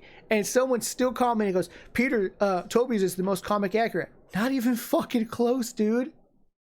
literally, the scene that sold me on Andrew Garfield's Spider-Man is when he first gets the suit and he's fucking with the guy who he thinks he has the tattoo. He's like, almost see, hits you. Yeah. And he just web slings him right in the crotch. And it's just like, this, you think this is funny, dog? He's just like, well, actually, yes. Oh, He's yeah. just like, that's Spider-Man. Spider-Man is a jerk to the fucking villains because it's in his nature. Yes. Like, he will always toy with you because A, he knows he's just that much stronger than you, and then B, he generally finds this to be hilarious because he's a college kid. Yep. Name one college dude who isn't some form of an asshole. Maybe those dudes that go to Christian schools. Oh, gee. But yeah, you need a Spider-Man that's going to be A douchebag. kind of douchey, even in college, but like a good guy, but kind of douchey. Gets the ladies, not even trying to, because they're like, Peter's actually pretty good looking. He's not a wallflower. He's not invisible. He's just a nerd. He's just extremely smart. Yes. So the ladies are drawn to him, and in college it makes even more sense because in college people don't care as much if you're a fucking nerd. No, because everyone who's in college is there because they're also equally as smart. I wouldn't say equally, but they have some level of genius to them because they're in college. You can't go to college and have an IQ that's still on a fucking analog clock, buddy. Yeah. Like, your IQ needs to be at least higher than 24 so you can get out of fucking college. So If your IQ is still military time, you can't make it. like, one, I just could never see Tobey Maguire as a natural ladies' man. But No. Andrew and Tom kind of have that vibe to where it's like, you could naturally, I could believe someone a hot woman seeing you doing shit going like, you know what? That guy. Something about Like, that guy. The things that got me with Tom Holland Spider-Man wasn't even in his own Spider-Man movies. It was him in Civil War. Yeah, that was honestly probably his best Spider-Man too. Literally, when he throws the thing back at Bucky, He nearly kills Bucky in that scene. Like, if Bucky doesn't duck, Bucky is fucking dead. Yep. Because he lives. Hey, you drop something and throws it head level. He's not paying attention. He just throws it back at him with a snarky remark. Like, catches his arm. Oh, dude, you have a metal arm? That's so dope. Like, that's Spider-Man. That's Spider-Man. So it's so good. I hope we get, again, this is no dig to Zendaya, but I hope we get Mary Jane in his new movie. I hope we get Gwen Stacy, because Gwen Stacy and Mary Jane kind of going at it to get Peter's attention, something that does happen in the comics back in the day. Kind of want to see it. Then we may get, again, Black Cat, arguably one of the hottest fucking characters in Marvel. Jesus. Yeah. Gotta put a stupidly hot woman that knows how to flirt real well, because that's like half her thing. And a gymnast. Like, come on. There's a reason why people were going so feral over her appearance in the first Spider-Man game, because it's like, y'all forget how hot she's supposed to be. Jesus Christ. It's like that's that girl that you're like, if I date her, my whole life is fucked, but I'm gonna enjoy every minute of that destruction. Every second of this. And that's what she's Peter gonna tear my life apart, and I'm all for it. That's what Peter feels when he deals with Black Cat. He's like, I can commit to her, because she loves Spider-Man. She doesn't care for Peter all that much. She loves. Actually, I don't think she ever knows that. No, she doesn't find out. She never finds out. She loves Spider-Man, but he knows as Spider-Man that if he goes down that path with Black Cat, she's going to destroy his world. But he's like, oh, it's going to be worth it. So going to be worth it. He's sitting there every time he comes across her. Lord, please give me the strength to not fall for such temptation today. Please let me say no. It's like, just give me the strength and the power to just disregard this harlot. Because if I say yes, my life is ruined. My life is fucked. So we need a killer Felicia Hardy. We need a good Mary Jane. We need Gwen Stacy. All these things. We need this. You know, you could even weirdly... I'm going to lose myself on Spider-Man. But I don't think... I think Ironheart's show or movie has got to do something to give her something that makes people want to go, yep, okay. Because I just feel like a lot of people after the movie were just like, I just don't care. Yeah. And I think, because like you said, we got really well established with Anthony Mackie as Sam. So by the time he got to his show to become Captain America, we were like, we're invested in him, and people were vibing with him because we had time to really, and he was really cool in his first appearance of his movie. Yeah. Like him, if you go back and watch Winter Soldier, I just watched it not too long ago, like a couple days ago. He's super cool in that whole movie, which I think helped. Whereas for the character of Riri, she just really didn't stand out in the movie. She kind of was important in, because more people were more invested in like Shuri's story and more. And it's like, you gotta, not to mention, she was kind of ghoulishly overshadowed after they brought back Michael B. Jordan in the spirit world for Shuri. Yeah. That scene alone just vastly overshadowed everything that she was doing in her plot line, because then you were like, whoa, wait, she's seeing Killmonger instead of her brother or her mother or anyone else in her family. She's seeing this guy, because again, what the Black Panther universe does so well is that when you accept the mantle, Bast will pick what is pure in your heart at that moment when you take the herb. And at that moment, Bast felt nothing but revenge, violence, death. And there was only one man in the entire version of the MCU that could have came to her and challenged that authority of violence, vengeance, and death. And it was fucking Killmonger. Because what did he do when he got to Wakanda? Violence, vengeance, death. He wanted all the fucking smoke, and she gave Shuri the power to just, hey, let that Black Air Force energy out, girl. Go get yours. Get it back in blood. Every drop of it. Oh yeah, and he's her uncle. So yeah, so the family. It's still family. I almost forgot about that when I first saw it. I'm like, what the fuck? I was like, oh, it's right. She's technically his uncle. That's technically her uncle. And because he took the fruit, he has imminent domain access to the Bass spirit world. Which would be kind of cool moving forward if we got to see that a little bit more. Yeah, if we got to see more of Bass domain and the spirits behind everything. Shit. Marvel, give me just a TV show of Bast and the first Black Panther. I think that'd be cool as shit. To see more of that mystical side. Because Marvel's got that. Give me this shit. So my thing is, because again, they've already said we're getting a Black Panther 3, and Sam Jackson already said, was it Sam Jackson? I think it was either Sam Jackson or Denzel. One of them said that they were going to be in Black Panther. I think it was more Sam Jackson. Now I say it out loud. Makes more sense to be Sam. But if they're doing what I think they're doing, they're going to make Bass be voiced by Sam Jackson, or have a representation of the true Panther God as Sam Jackson. And if that's the case, if that's how you're introducing us to Bast, holy fucking shit. But isn't Bast a woman? Bast is a woman. But again, she can change her form to appear how she wants to people. That's true. That's true. So I still think they should stick with the woman. Just, people are gonna bitch either way. Make it Angela Bassett. Seeing a woman in power? Oh God, that's the whole point.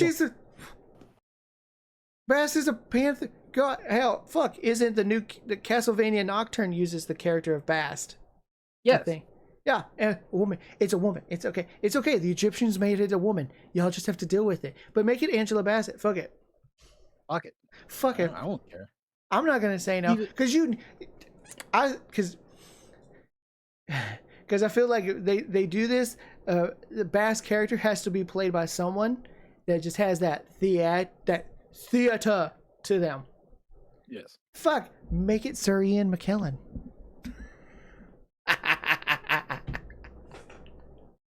Oh no. DEI Bass. Oh God. But he would fucking kill it. Oh, he would slay that role. He would nail it. Yeah, I think if they go that route, they definitely need to have someone that's got just a big theatrical acting chops for it, because they just got to bring this theater. Like, there's just some roles that you're like, you've got to be played very big Broadway-ish in a way. Yeah, it won't work if you're too small. You got to be big with you got to be massive. Give it massive. And something that's not massive is Snow White.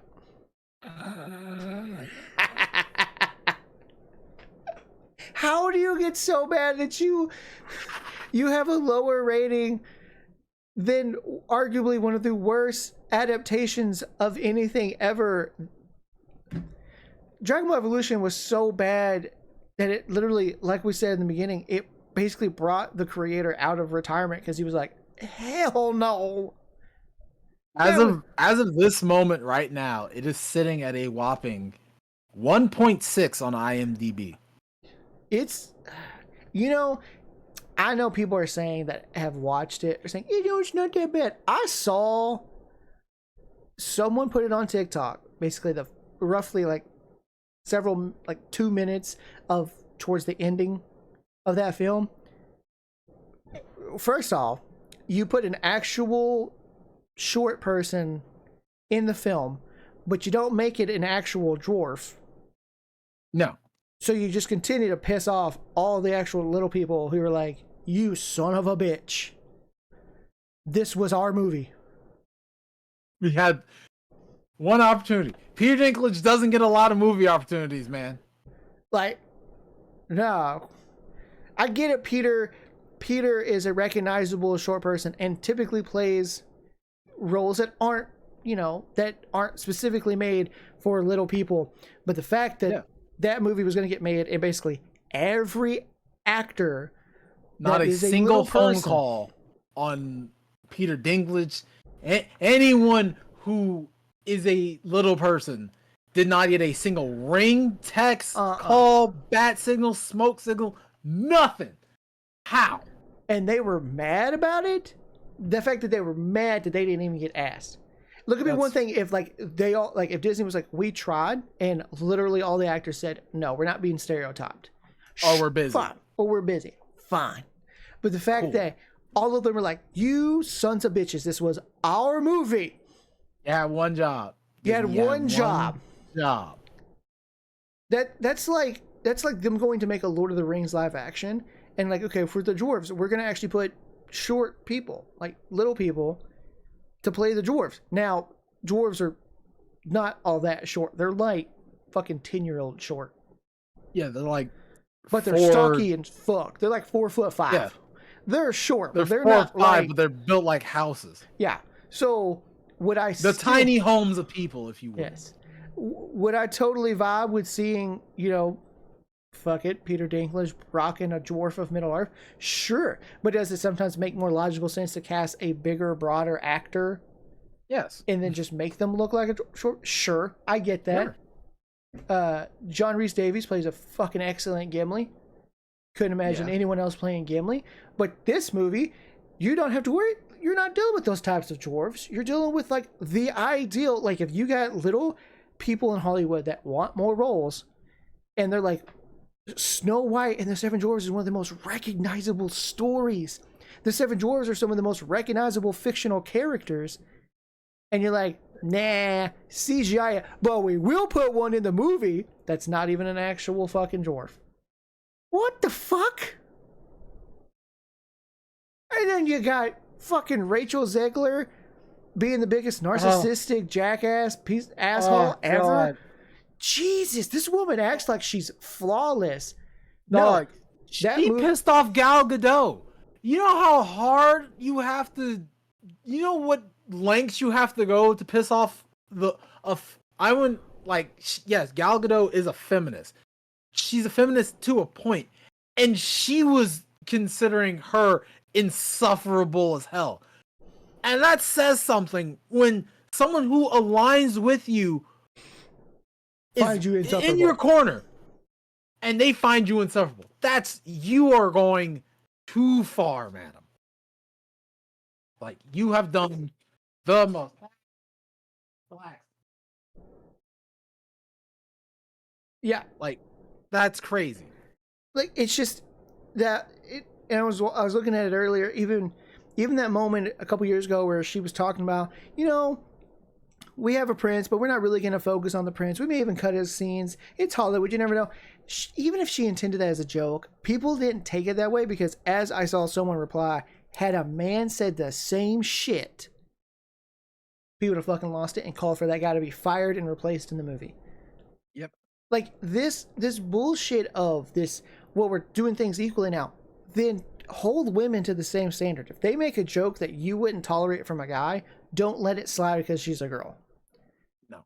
Like, Rachel Zegler is not anywhere close to being this actress she thinks she's. Sure, she can sing, but she's nowhere near this actress that she thinks she is. Like, this girl acts like she acts like she's Leonardo DiCaprio or some shit.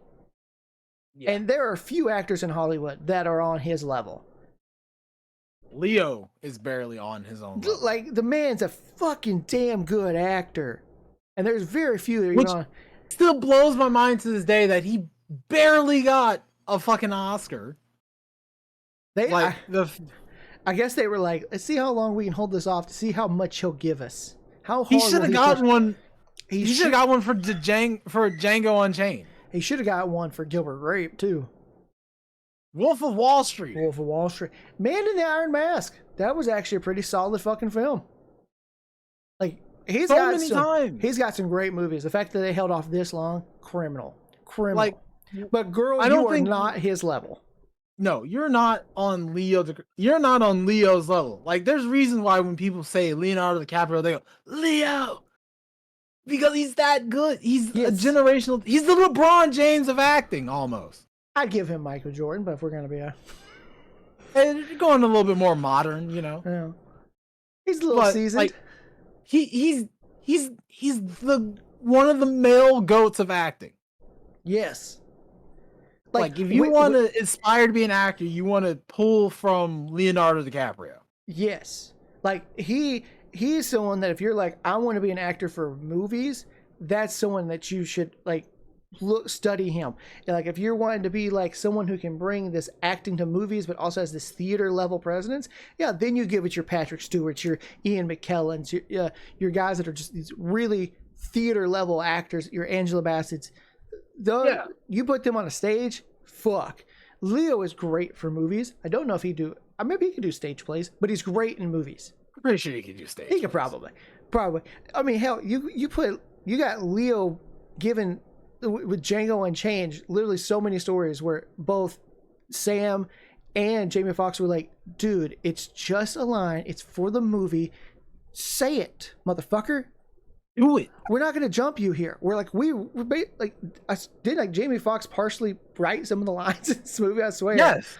So it's like he says like, I need you to say it. I need you to say it. And then like they're like, the movie won't have the same level of impact if you don't say it. If you don't say it, and then you gotta say it like you really believe this shit. Be that Say evil like slave owner, motherfucker. Say it with your chest. And then he does, and you're like, like yeah, no, there it is. Yeah, like she's fucking Leonardo DiCaprio in The Great Gatsby. The live action Great Gatsby is the closest movie to book adaptation I've ever seen in my life, because it literally feels like I am reading the book but watching it all pan out at the same time, because it did such a good job. Oh, he was great in that movie. I have to try to watch that again. The fact that he didn't win an Oscar for that one pisses me off. I don't know.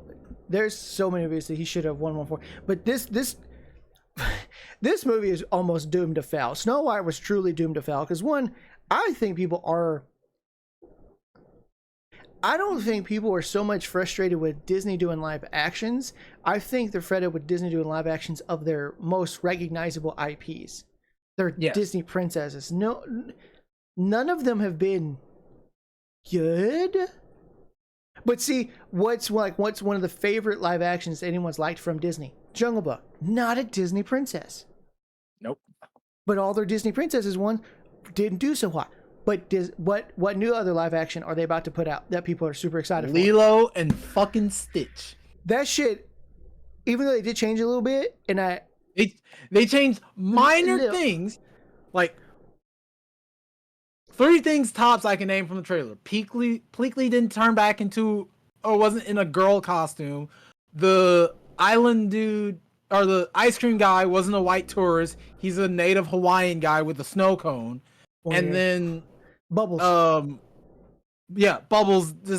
Bubbles wasn't the actual look that I was looking for, because he doesn't have a bald head. He has hair. That's it. True, and Michael Clark Duncan's not around. He'd have been perfect. Oh. But I know exactly. Him, or like they could have got Terry Crews for it, because I think Terry Crews has the build that Bubbles had, like just unnecessarily ripped. Yes. Damn, that would have been a good one. I think the guy's gonna be great. Terry Crews. I think Lilo and Stitch, because not only does it holds up by itself, like the cartoon version was arguably one of their best non-Disney princess movies. It's so good. I just watched it like last week. It's still so good. It's a timeless classic. And I think the biggest thing that people are really frustrated with these live actions is Disney doing live actions of like their big IPs. And that's what they don't want. They did a live action Lion King. I know it made money, but as I've made a video on Lion King before, what kid is going to watch that over the cartoon? The Disney adults are just crazy. And when you ask the Disney adults, like, you want to watch a Disney movie? Pick a Disney movie. They're almost always going to go to the animated ones, especially if you're picking it during that Renaissance era. So all the Disney princesses are super iconic. All the Disney films are super iconic. And I think that's what's really drawn people away from the live actions when they're saying, we don't want this. But The Jungle Book is still praised as one of the best Disney live actions of a cartoon they did, because it's not a massive IP on the list, and it's not a Disney princess. You know a movie would kill as a live action? Are you going to say Atlantis? Treasure Planet. That one too. Like, again, I think Treasure Planet is one of Disney's most underrated films ever created, because the time slot of which it was put in was in a bad slot. It was between two other stellar movies, and it just didn't get the publicity like Lilo and Stitch, Atlantis. Because again, I believe it came before those, and you notice after that, their other projects that were non-princess ones got more attention. Like, look at the budget for Lilo and Stitch's publicity. Look at the budget for the Atlantis that publicity. That shit. Like, Treasure Planet as a live action movie would do so well. And my whole thing of this was like, I don't know how they're gonna do space. I need to see them do something with the spacecraft and how that's gonna work out. And what they're showing me from Lilo and Stitch is showing me that they can do Treasure Planet really, really well. Yes. Like, so good. So good. They really could. Because people like the story of Treasure Island, which is basically what Treasure Planet is. Yeah, it's Treasure Island done in space. Yeah, that's a classic story. People have been asking for years. Give us a live action Atlantis. Give us a live action Treasure Planet. I just saw someone watched it on TikTok. Some guy, some film student, or maybe it was a filmmaker, whichever it was. He basically did a fan made trailer for Treasure Planet, and everyone that he got involved looks like their fucking movie counterpart. Yeah. Like, I don't know if any of them are him, but he got a guy to play and look like Milo. Oh, did the hair part? It looked great. The person he got to play Kita, she looked phenomenal. The doctor, Sweet. I don't know who he got to play. Again, it's all fan stuff.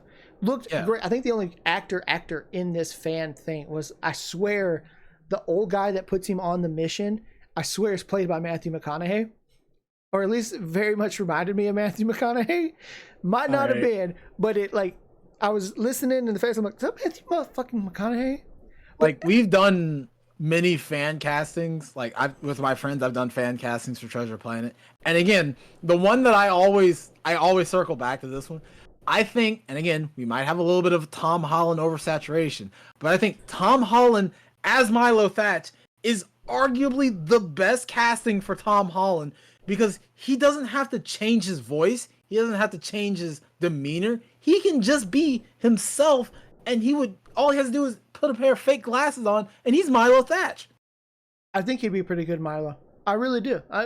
It's either that, but you also need someone that can be that's scrawny but weirdly squirrely. Yeah. I'm trying to think of a lot of the modern day actors that could really pull that off. Because, like Joseph Quinn from Stranger Things. Weirdly enough, I think he could pull that off. Like, I think he could do it. He does, because that's the best part. Because what the best part about Milo is what Michael Fox did for the voice really leans to that crazy squirreliness of that character. So it's like, you got to find someone that can almost match Michael J. Fox's vibe as the voice, but give us this crazy squirrely ass fucking character. Yeah, that would be hard in general, but I think it would do so well because people want to see Disney's underrated films. I don't think we should do fucking live action for everything, but if you're gonna do it with the live act. Do it with the underrated ones. Which is why I've been like, I should really make a video on like why I think Lilo and Stitch would work and why the Disney Princesses films won't work. And I think it's because of everything we're saying right here. People didn't want live action Disney princesses because the Disney princess films are perfect as they are. They're so iconic. They're so cemented in history already that redoing them doesn't really, like, making them live action doesn't do them the justice. No, and you make too much of a tweak to it, it just doesn't work. And the thing is, I know people have been like, well, they've done Cinderella with Brandy, and why are y'all complaining with, like, when Little Mermaid came out, and they're like, why is it a big deal that she's a black girl, but y'all didn't care about Brandy? Two reasons why. One, I'm pretty much sure the one with Brandy gave its own unique twist to the actual Cinderella story, not the Disney version. It's not Disney's Cinderella that they did. It's the Cinderella story, but they gave their own twist to it as well. One. And then two, I think everyone really liked Brandy. So they took the original IP, made Not to mention the singing in that one was really good. That too. Wow. Not that Halle Berry is not a great singer. I'm just saying. Like, the singing in that movie was phenomenal. They took the actual IP of Cinderella and made their own twist to it. That's why no one cared. And then the other flip side of it is Disney's not making live action iterations of the original story. They're making live adaptations of their own original stories and then changing it more. Yeah. They're just purposely changing shit. If they just said, hey, we're going to make a live action Little Mermaid, and we're going to do to Little Mermaid what we did to Little Mermaid before with animation, but we're going to change things, we're going to adapt it. So you get two entirely uniquely Little Mermaids. I think people would have bitched less about all the live actions. If they said, we're going to take the original IP, like we did with our cartoons, but we're going to change them, we're going to make them live action, but we're going to make our twist to it. That way you have your live action version and your Disney version, or your cartoon version, but they're not the same movie, but there's going to be the same Disney-esque vibe in each one. I don't think people would be as mad. Because you'd have two truly unique stories, which is what Disney did with all the cartoons. But their live actions have just been, let's literally take our cartoon, make it live action, but make a lot of unnecessary changes. Yes. And that's what's rubbed people wrong, because it's all the Disney princesses. Everyone loves the Disney princesses. Beauty and the Beast is my favorite Disney princess film, because I think Belle is the best Disney fucking princess. And I'm a big fan of the Gaston song. The villains just have great songs in all these cartoons. Fuck. Yes, they do. Like, so my favorite Disney princess film is Princess and the Frog. And literally the best song, in my opinion, is when he's singing Are You Ready? Like, I'm just like, dude, that song is so good. Why are the villains so good? That song's almost on the same level as Count Frollo's Hellfire from Hunchback. Like, it, to me, I watched it, I'm like, damn, they were like channeling their inner Hunchback for this song. Yes. And then Keith Davis just kills it with his way of singing Keith but not Davis. Singing. I love how he's like, I can sing but not really, but kind of. Yeah, I like. The Disney villains kill it, but that's why I think the Disney princess films, the live actions are failing, because no one wants a live action Disney princess. But you give us live action films of your B tier movies, just movies that didn't get as much adoration as the Disney princesses. Gold. Everyone's gonna watch better, don't do the fucking Disney films that were created in the 80s. Start doing the newer Disney films that you just started. Like, if we would have got a live action Princess and the Frog, I think a lot of people wouldn't have been so, like, no one would be turned off to it, because we recently just got this movie, and think I was like circa 2010 in that time frame, and then you get to see, like, you just saw it, it's still fresh in your mind, it's not been cemented, and then you get to see that same world just in real life. And it would have worked so much better if they would start it recent and then gone down. Not, let's start from the very beginning and trudge back through everyone in the same order we released the movies the first time. Actually, I think that would have been a good idea. Or they should have just made them all about the villains. I still think they should have made them all about the villains. Yeah.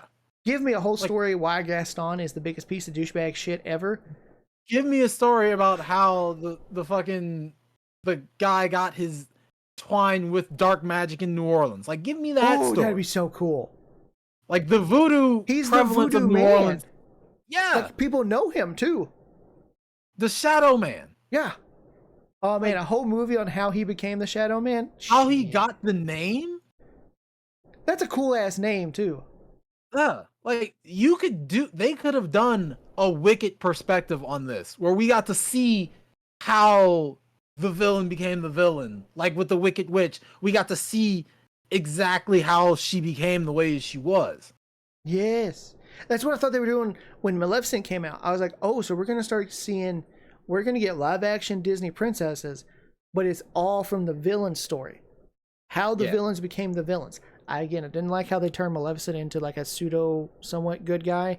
But her story of like, oh, she actually started off nice. Then the king betrayed her. Then she went, fuck you.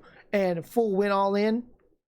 I get it. I feel like most women were like, yeah, I get it. Like, imagine if they would have done a Brave, like, you remember the movie Brave? Oh, yeah. But you did it if we would have got Brave live action, a Brave live action film would have been fucking crazy. Because, again, the graphics in that movie were already, like, pseudo-realistic, kind of. Yeah. And even though she's technically would be considered a Disney princess, she's not in that echelon where people are like, these are the Disney princesses. Yes. She's like right below them. And I think people would have vibed with it more. It's like the Mount Rushmore of basketball. Like, you have your Mount Rushmore of Disney princesses. Cinderella, Snow White, Belle, Little Mermaid. Like, you have your top four. You have the big four. Work on the other ones, and then ascend the mountain. Like, you got to climb the mountain first. You don't just start at the peak and then trickle down. That's Reagan economics right there, and we all know trickle down economics didn't fucking work. No, y'all seen those? It doesn't trickle down. Just because some really good snowboarders can jump out of a helicopter down a mountain doesn't mean it's gonna work for everything. No, you have to start on the bunny slope, pizza French fry your way out of things, and then you can go to the triple black diamond course and nearly kill yourself every time you try to turn. And I know people brought up, because since Snow White is the hot topic on this one, people brought up, well, Once Upon a Time changed things about Snow White and y'all didn't complain. The stuff with the movies with Kristen Stewart, they're not that great movies, but they are Snow White, but changed it. It's because they took the Snow White story, not Disney's version. No, yeah, Disney took their version and let a narcissist call the original one creepy, outdated, it's boring, I didn't like it, it scared me, it's a trash movie. The animation movie that set the precedent for animation to come for like the next 30 fucking years. This movie was groundbreaking for animation. It created the ground for others to walk on. Yes. We both went to art school. And for me, I'm pretty sure you had a class with it too, but we both, since I was an animation major, the fact that Snow White is pushed as one of the most groundbreaking animations to really catapult animation to what it became. Yeah. You can't have a narcissistic little shit brain crap on it like that. No, it's the same. Gal Gadot can't act for shit, so yeah. It's the same thing with Toy Story and how it revolutionized the way, as a whole, we look at 3D animation. Because up until that point, no one really touched it like that. And then Toy Story came out, groundbreaking. Then a couple of years later, Toy Story 2 came out, double the groundbreaking. So much so groundbreaking that Nickelodeon adopted it and gave us, arguably, in my opinion, one of the best cartoons in Jimmy Neutron. Ooh. All 3D animated. The Jimmy Neutron movie was, I believe, the fourth or the third in the line of 3D animated movies that broke $1 million within its first week, because it was that well done. And imagine they're like, we're going to make a live action Toy Story. Not really sure how you would do a live action Toy Story.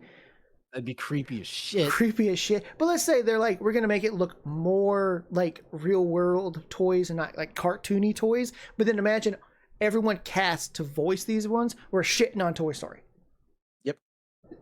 Like, no one's going to want to go watch that when your voice actors to play this live action are shitting on they're treating Toy Story. It worse than critics would. She could have just said, I wasn't always the biggest fan of Snow White when I was younger. It did kind of creep me out. Yes. Yeah. As a kid, I watched it mid like 2005 because she's only like 22 or some shit. Yes. She's young. So as a kid, she's like watching this in 2005. Sure. Watching a movie almost 100 years old, especially an animated movie, it's going to give a kid a weird fucking vibe. Even when I watched it in the 90s, that whole scene where she's running through the forest and the trees are grabbing her, I'm like, this shit's freaky. This shit is crazy. I get that part. But if she just left it like, it did kind of freak me out as a kid. It's obviously you can tell, animation's changed with the time. It is what it is. But had she just not shit on it the way she did, oh God, I think people would have been less abrasive to not go see it. Her PR team failed her so goddamn bad because she probably doesn't have a fucking PR team because she thinks she's dug her own grave. Jesus Christ, y'all! We watched a woman dig her grave in real time for 2 years. Like, I'd never seen a movie, and I work at the movie theaters. I've never seen a movie more dead on arrival than Snow White. Yeah, I just completely forgot to ask you about that. Yeah, I could not imagine how empty. All the people I see going to watch it, the empty theater memes. Yes, dog. Literally, Goku and Vegeta. Let's go fight somewhere where no one will get hurt, and they're fighting in the theater of Snow White. And that's saying something because again, Dragon Ball Evolution had like people go there to watch it when it first dropped because they're like, Dragon Ball live action. After that, like first 2 days, yep. I worked in the theater when that movie came out. Everyone was kind of hyped to watch it, and then after literally. By the time we got to Sunday, gone. Like, no one was there anymore. No one paid to watch it. I didn't pay to watch it. I would just sneak in because I worked there to watch parts of it. I'm like, oh my God, what the fuck is this? This is bad. Only two things that come out of that whole fucking movie was that whole scene where Goku's getting attacked by the bullies and he's head sliding across the fucking car. Yeah. And then James Marsters getting involved with the story, which never led him to play Zamasu and later on in the story. Like, those were the only two things. There's only two things. A movie a movie that people used to argue why you should never do anime live adaptations, and you still a Disney film managed to get the worst fucking rating. You dethrone, arguably, and I say this with also knowing the live action of Avatar exists, arguably the worst rendition of a movie from its original source. You could not have been more. And again, it's not like this is another company doing this in terms of. This is in-house. This is Disney to Disney, not a Japanese company to an American company. This is in-house. You have the files of the original thing. All you had, it's almost copy and paste. I get getting rid of the scene where she's running through the forest being attacked by the trees. I get removing that part. But you didn't have to do much. You have the original source. Just copy your own homework. I don't even think it would have bombed near as bad if they'd just left it with that original idea of like the 7 magical creatures. Yeah. I know people were pissed, but I don't think it would have bombed near as bad. No. If they'd have just stuck to their guns and said, we're doing Snow White, but we're doing a different... Which is, again, what I've been saying. All the other Snow Whites don't get hate, besides being in some way, because they tried to do their own thing while sticking to somewhat of Snow White's story, but try to do their own thing. Disney said, we're going to try to do it. I still don't think the magical creature, they should have just been, I still think it was really stupid. You cannot do Snow White without the 7 dwarfs. You just fucking can't. You fucking can't. Especially if you put up Snow White and the 7 dwarves. That's like making Spider-Man and not having Green Goblin as his villain. Yeah, like I don't think Kristen Stewart's ever did a 7 dwarf. Wait, did it? I would have to look that one up. I don't remember, but you know which one did do the 7 dwarves? Fucking Once Upon a Time, arguably one of the best adaptations of any princess shit ever. Yep. And they had 7 shorter people play the role of the dwarves. I don't know if they're all little people, and maybe it was just camera work for some of them, but I'm pretty sure, because it's been a hot minute since I've watched it, they were all on the shorter end. No one said shit. No one said a fucking And they word. were great in their fucking roles. So Disney should have just fully stuck to their guns and said, yeah, we're going to make a Snow White entirely. We're not making our version of Snow White. We're making the Snow White story and doing our own fucking version of the original Snow White. Not our Snow White. Should have just stuck to their guns on that. But nope, they was like course corrected too much. You got ugly CGI ass fucking dwarves. Oh my god. It's like, god damn it, dude. Like, fuck. This movie was so doomed. Such a headache, man. And again, the people are letting them hear it. Good. And what I hope, and I really hope this doesn't bring down, because I don't think it's going to bring down the publicity for Lilo and Stitch. I think Lilo and Stitch being its own thing, and the fact that they made the live action Stitch look so accurate and so fluffy to the cartoon version. I think that's the saving grace with Lilo and Stitch, is that they did a lot right, to the point where, again, it looks like they just straight up copied their homework down from the scene where he's just like, yeah, he took the red one. When it was in the original scene, it was just the one guy there. In the remake, there's 3 of them there watching as he's driving off in the red ship, and they're all, I was just like, that's what I want. I want you to make my movies live action, but don't change it a lot. Just tweak it a little bit so it fits the narrative. Like, I don't need you to rewrite the mold on this one, all right? I'm not asking you to reinvent the wheel. Just do it slightly different. Yeah, if Disney's gonna continue to make live actions of already done cartoons and animations they've done, just repeat the same shit.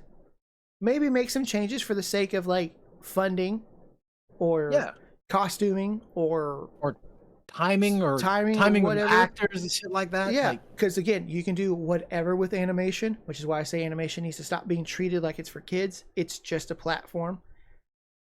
Because if I took another medium, if you take a story like John Wick, not intended for kids, and you just made it a cartoon, still not for fucking kids.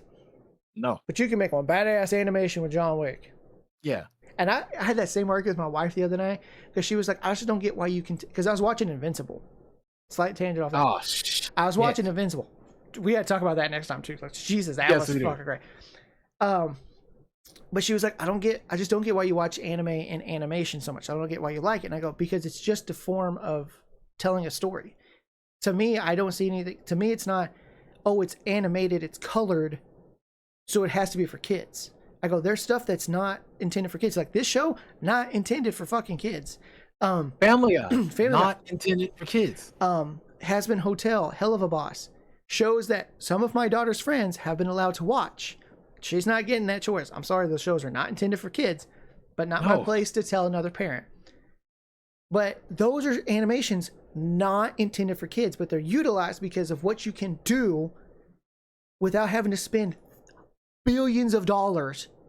Try to look at all the superhero stuff. You know how much money that costs to do all the special effects? It costs way less to do it in animation.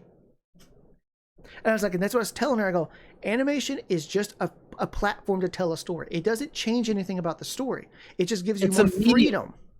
And I told her, I go, look at all the novellas you watch. They're all clearly written for like teenage and adults, right? She goes, well, yes, because they're covering topics that a child wouldn't be interested in. But teenagers love all this stuff, betrayal, the drama. Novellas are some of the best soap operas I've ever watched because they're so overly dramatic.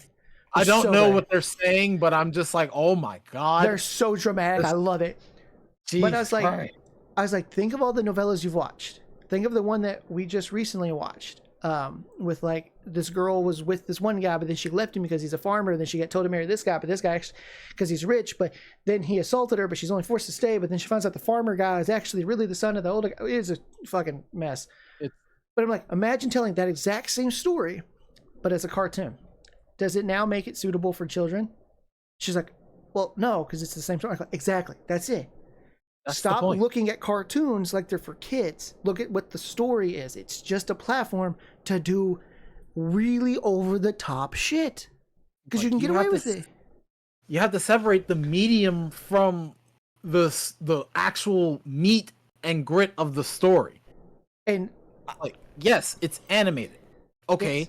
Cool. There's a lot of shit you can do. Like, prime example of what you're saying. Look at the budget for The Boys. Look at the budget for Invincibles. The budget for The Boys is astronomically high because they have to do so much extra to make it look that much realistic. Yeah.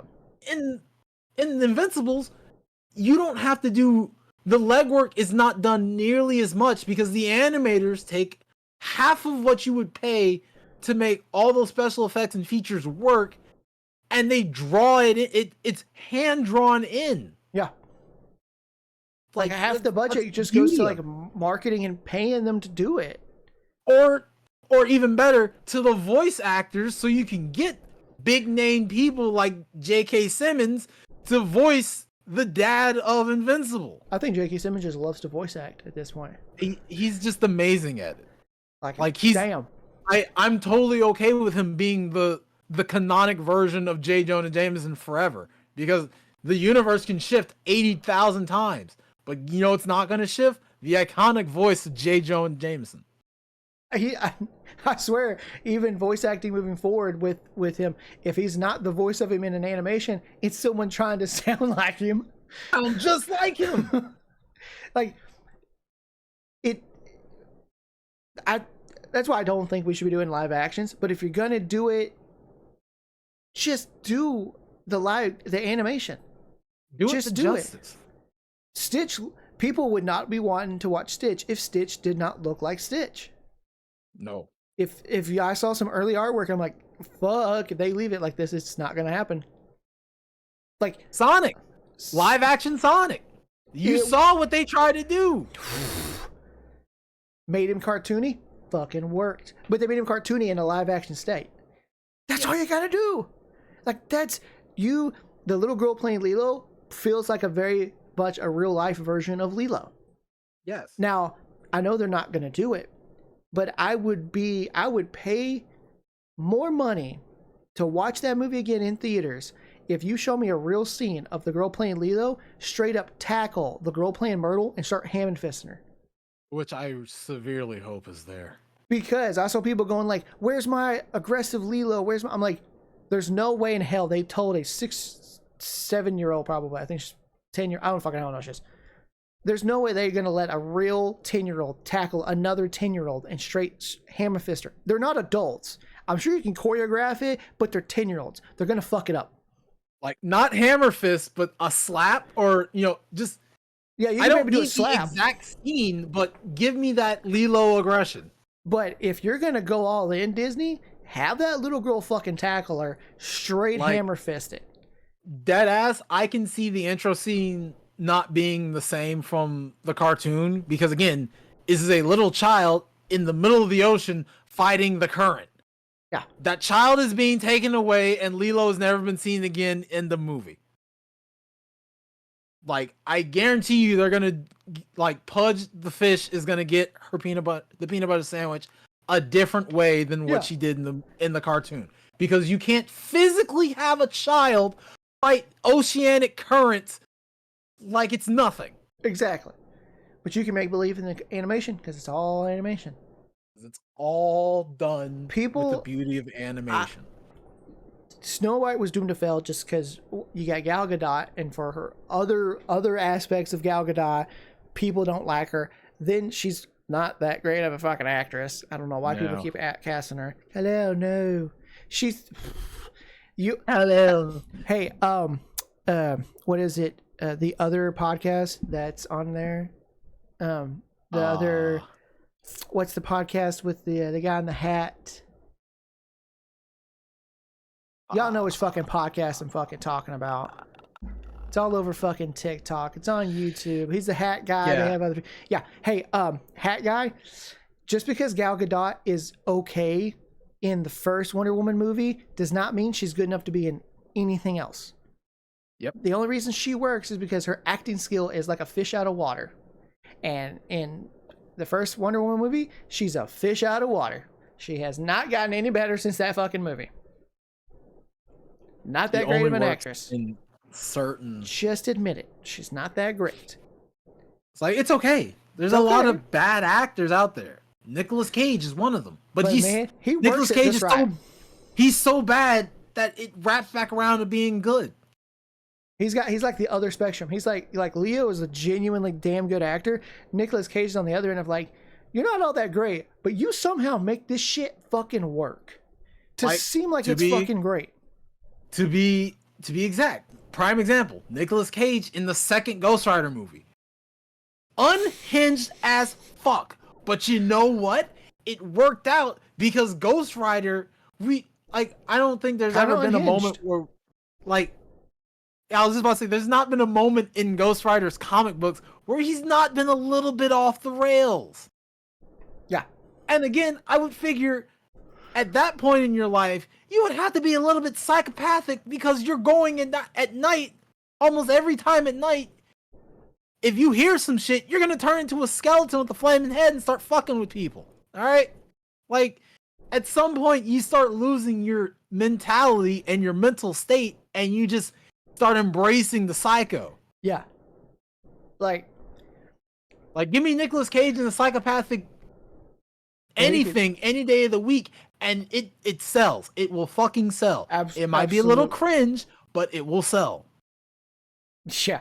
So see, you got actors that are bad, but they do it in such a way that it just works. Gal Gadot's just not one of those actors, and she just hasn't reached that level to where it's like she's bad, but it works. And then you just have the insanely narcissistic, spoiled brat, asshole that is Rachel Zegler. She did not help this movie either. She is Disney's version of Ezra Miller. Oh my god. And then you don't even put the fucking dwarves in the movie. Yep. Look, I like Peter Dinklage, but he's not the end all. He doesn't control other short people actors. He's not the king of the short people, all right? Yeah. I'm pretty sure I've seen multiple interviews with Hornswoggle, a pretty famous short person that was super pissed that no short person got asked to be in this movie, except for the one that is in the movie, but he's not playing a seven dwarf. He's playing one of the magical creatures, so they kept that aspect. And then, in the end, she was still saved, because I saw this clip, she's still saved by a motherfucking man after she said she ain't need no man to save her. She's still saved by a man, and it's a dwarf man. Like, damn this could you movie. Could you imagine if Danny DeVito was the seven dwarfs? Just all seven of them? That would be fucking amazing. That would have... The just movie him would playing different parts. Yes. Oh, yeah, shit. Somebody do that. Somebody make a Snow White, but Danny DeVito plays all seven dwarfs. Give me 7 Danny DeVitos all doing something different, and I guarantee you it sells. Shit, that'd be the most popular fan-made film ever. I would die of laughter every time I saw them on the screen. Because again, the seven dwarves are, they're 7 personalities. They're based, it's Inside Out before it was Inside Out. Yeah. Oh my god, I know a couple people that want to be big film stars. I should send that to them. I should be like, you should make a Snow White, basically kind of make it like Disney Snow White, but obviously not exactly because of copyright issues. But then you should try to get Danny DeVito to play all 7 dwarves. And then they're like, I love that idea. I'm like, great, because you're going to have to credit my friend Dan, because he fucking come up with that. And then imagine they get that shit to work. Like, they finally get a hold of it, and Danny's like, God. Oh, yeah. And then I was like, I got to be in this movie. I don't even care if I'm a fucking extra in this fan film. I got to be in this movie just to see Danny DeVito play 7 different fucking people. Like, please, just let me be an extra so I can listen to Danny DeVito argue with himself. And seeing him play Grumpy and Dopey would be the greatest shit ever. Literally, Grumpy, Sleepy, and Dopey would be amazing, because Grumpy would be, like, I can already see it. Grumpy is Danny DeVito in Always Sunny in Philadelphia. Like, that's a perfect segue between the two characters. It's just like, yeah, I could see that. Yeah. And then one of them is basically going to be his character from Hercules, just the same Doc. segue. Same. That's like Doc. Like exactly. Just Well, same we got segue. it. There we go, Disney. We saved your fucking movie. Redo it. Saved- Pull it. Redo it, and just put Danny DeVito as the Seven Dwarfs. You don't even have to bring in short people, since that's a big fucking problem for you. Danny DeVito playing all 7 fucking dwarves. Signed, oh my God. sealed, delivered. Just give me that, and I promise. Let me direct a movie. I promise you, I will give you your money back tenfold. People will pay just to see Danny DeVito in there. That's the point. That's Movie doesn't even have that's to- the issue. Movie doesn't have to be all that great. They'll still pay to see Danny. You got Danny DeVito play 7 people in one movie? Yeah, he's playing all 7 dwarves. Fuck yes. It's literally I call it the Jack Black effect, because you can put Jack Black in any fucking film. Hell, Borderlands did not do good, and I know people who still went to go see it because Jack Black was in the film. That's probably going to happen with the Minecraft movie. Unless people are still mad at him. I mean, yeah, but at the same time, the movie is going to do well because of the memes that Jack Black is bringing to the table. That's true. Jack Black is purposely bringing the memes to the table. Look, even the first line of the trailer, the kids yearn for the mine. That is a Reddit meme that has been around for years now. And Jack Black on it, immediately on it, because he knows what the people want. And by the people, he's targeting the young adults that have played Minecraft since they were little. That's where this, I believe, the target audience is really aimed at. It's aimed at the people who've been playing Minecraft since it first came out. Not the little kids, even though they're a big part of it. It's more towards those young adults that know all the memes, all the dumb shit that is around Minecraft. I think he even brought that up in the interview I just saw with him and Jason Momoa, where he's like, I mean, Minecraft doesn't even really have a story. It's been around forever, you know. Yeah. To make up a story, but we're kind of, you know, this is for the fans of Minecraft. Oh, so we really aren't targeting kids at all. Like, the dude played over 100 hours of Minecraft just to understand what the hell was going on. And again, through his playtime, he's discovered all the memes, which, if there's one actor in Hollywood that is more coupled with meme culture than anyone else, it's Jack Black. Oh, yeah. Jack Black is the most entwined with the community. Hell, he did a video with Markiplier and his son for Five Nights at Freddy's to promote Goosebumps. The two don't even correlate, but it's Jack Black playing Five Nights at Freddy's. It's gonna attract attention. I never even saw that, but that is literally perfect. Like, dude, it's Jack Black is for the people, and we need more actors in life. Like, I love Jason Momoa as an actor because Jason Momoa doesn't do roles because of how much it pays. He does the roles on how much he would enjoy it. Like, I remember an interview of him for Fast 10. He was just like, "Well, why did you take this role?" Because they told me I'd have to play a Joker in a car movie, and I totally took that and ran with it. I was like, it's that energy we need from actors that just, they don't care about the check at the end. They're there for the experience of the movie itself. I feel like that's like half The Rock's filmography lately. He just wants to do average. He's doing it for the love of the game. He's just doing it for the love of being an action star. I don't think he thinks any of his movies are some top tier level shit. I just think he does it because he's like, I just like doing them. Yeah. Like Seth Rogen being in almost everything. It's just like, I don't think he really cares about the story or anything. I think he's just like doing the things that he does. Yeah. More of them need to be like that. Just obviously pick your movies that you really want to, but then sometimes you're like, I'm just doing it for fucking fun. Your movies will sell better if the actors you pick are more down to earth than what you're trying to set the standard of the movie. Don't pick the act like prime example. Keanu Reeves will do any movie. He was in fucking SpongeBob. Wasn't he in Barbie too? Yes. John Cena's another one.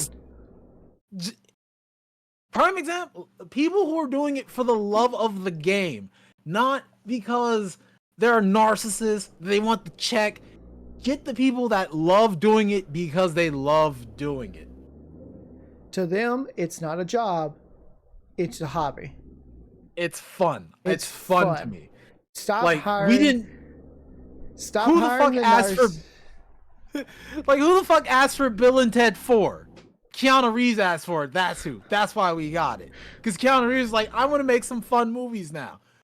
Bill and Ted 4, SpongeBob, Sonic 3. Still gotta watch that movie. Keanu Reeves is like, again, there's certain actors in this world that are the people's heroes because they don't care if the movie's gonna bomb or do well. They're just here because it's funny as hell to them, and they think you will find it funny as hell.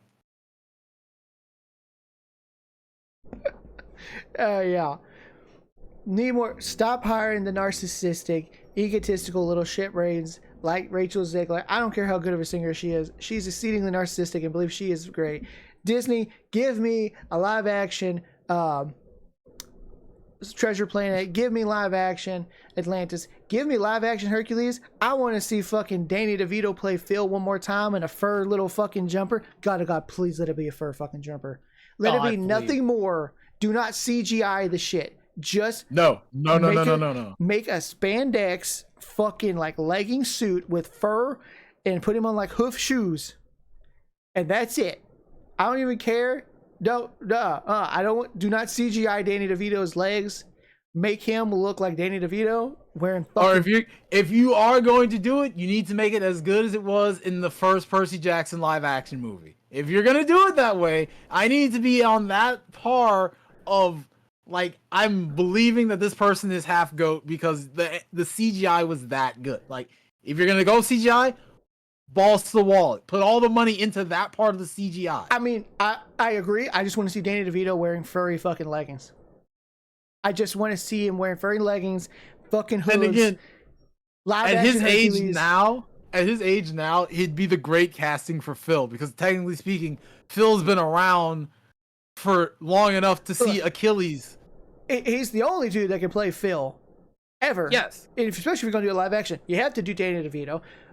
Don't CGI him. Just give him fucking furry leggings. Do it before anything happens to that guy. Please. That's the next live action Disney. Please. Danny DeVito, Hercules, fucking furry leggings with hoof shoes. Let's do it. And that's going to be it. That's today's episode, everybody. My God. I hope that is it. If you have stuck around for this long, once again, drop in the comments what you agree, disagree. Tell me how much you love Rachel Zegler and how much you love Gal Gadot and how wrong we are. And tell me that you want to see Danny DeVito in fucking fur leggings. I want to see that shit so fucking bad. Tell me now. Who do you think is the best aura farmer? Who's the best aura farmer? Where the fuck? Tell me other shit. Tell me your opinions on Marvel, the MCU, who should have been in the movie, who isn't there. It's like Smash Brothers. Everybody's in Doomsday. Tell us how wrong we are, that Shadows is awful, and that blah, blah, blah, black man, samurai, blah, blah, blah, woman, blah, blah, blah, whatever. Please. Show me your inner Asmongold, you racist cucks. But that's going to be the video, everybody. And until next time, see ya.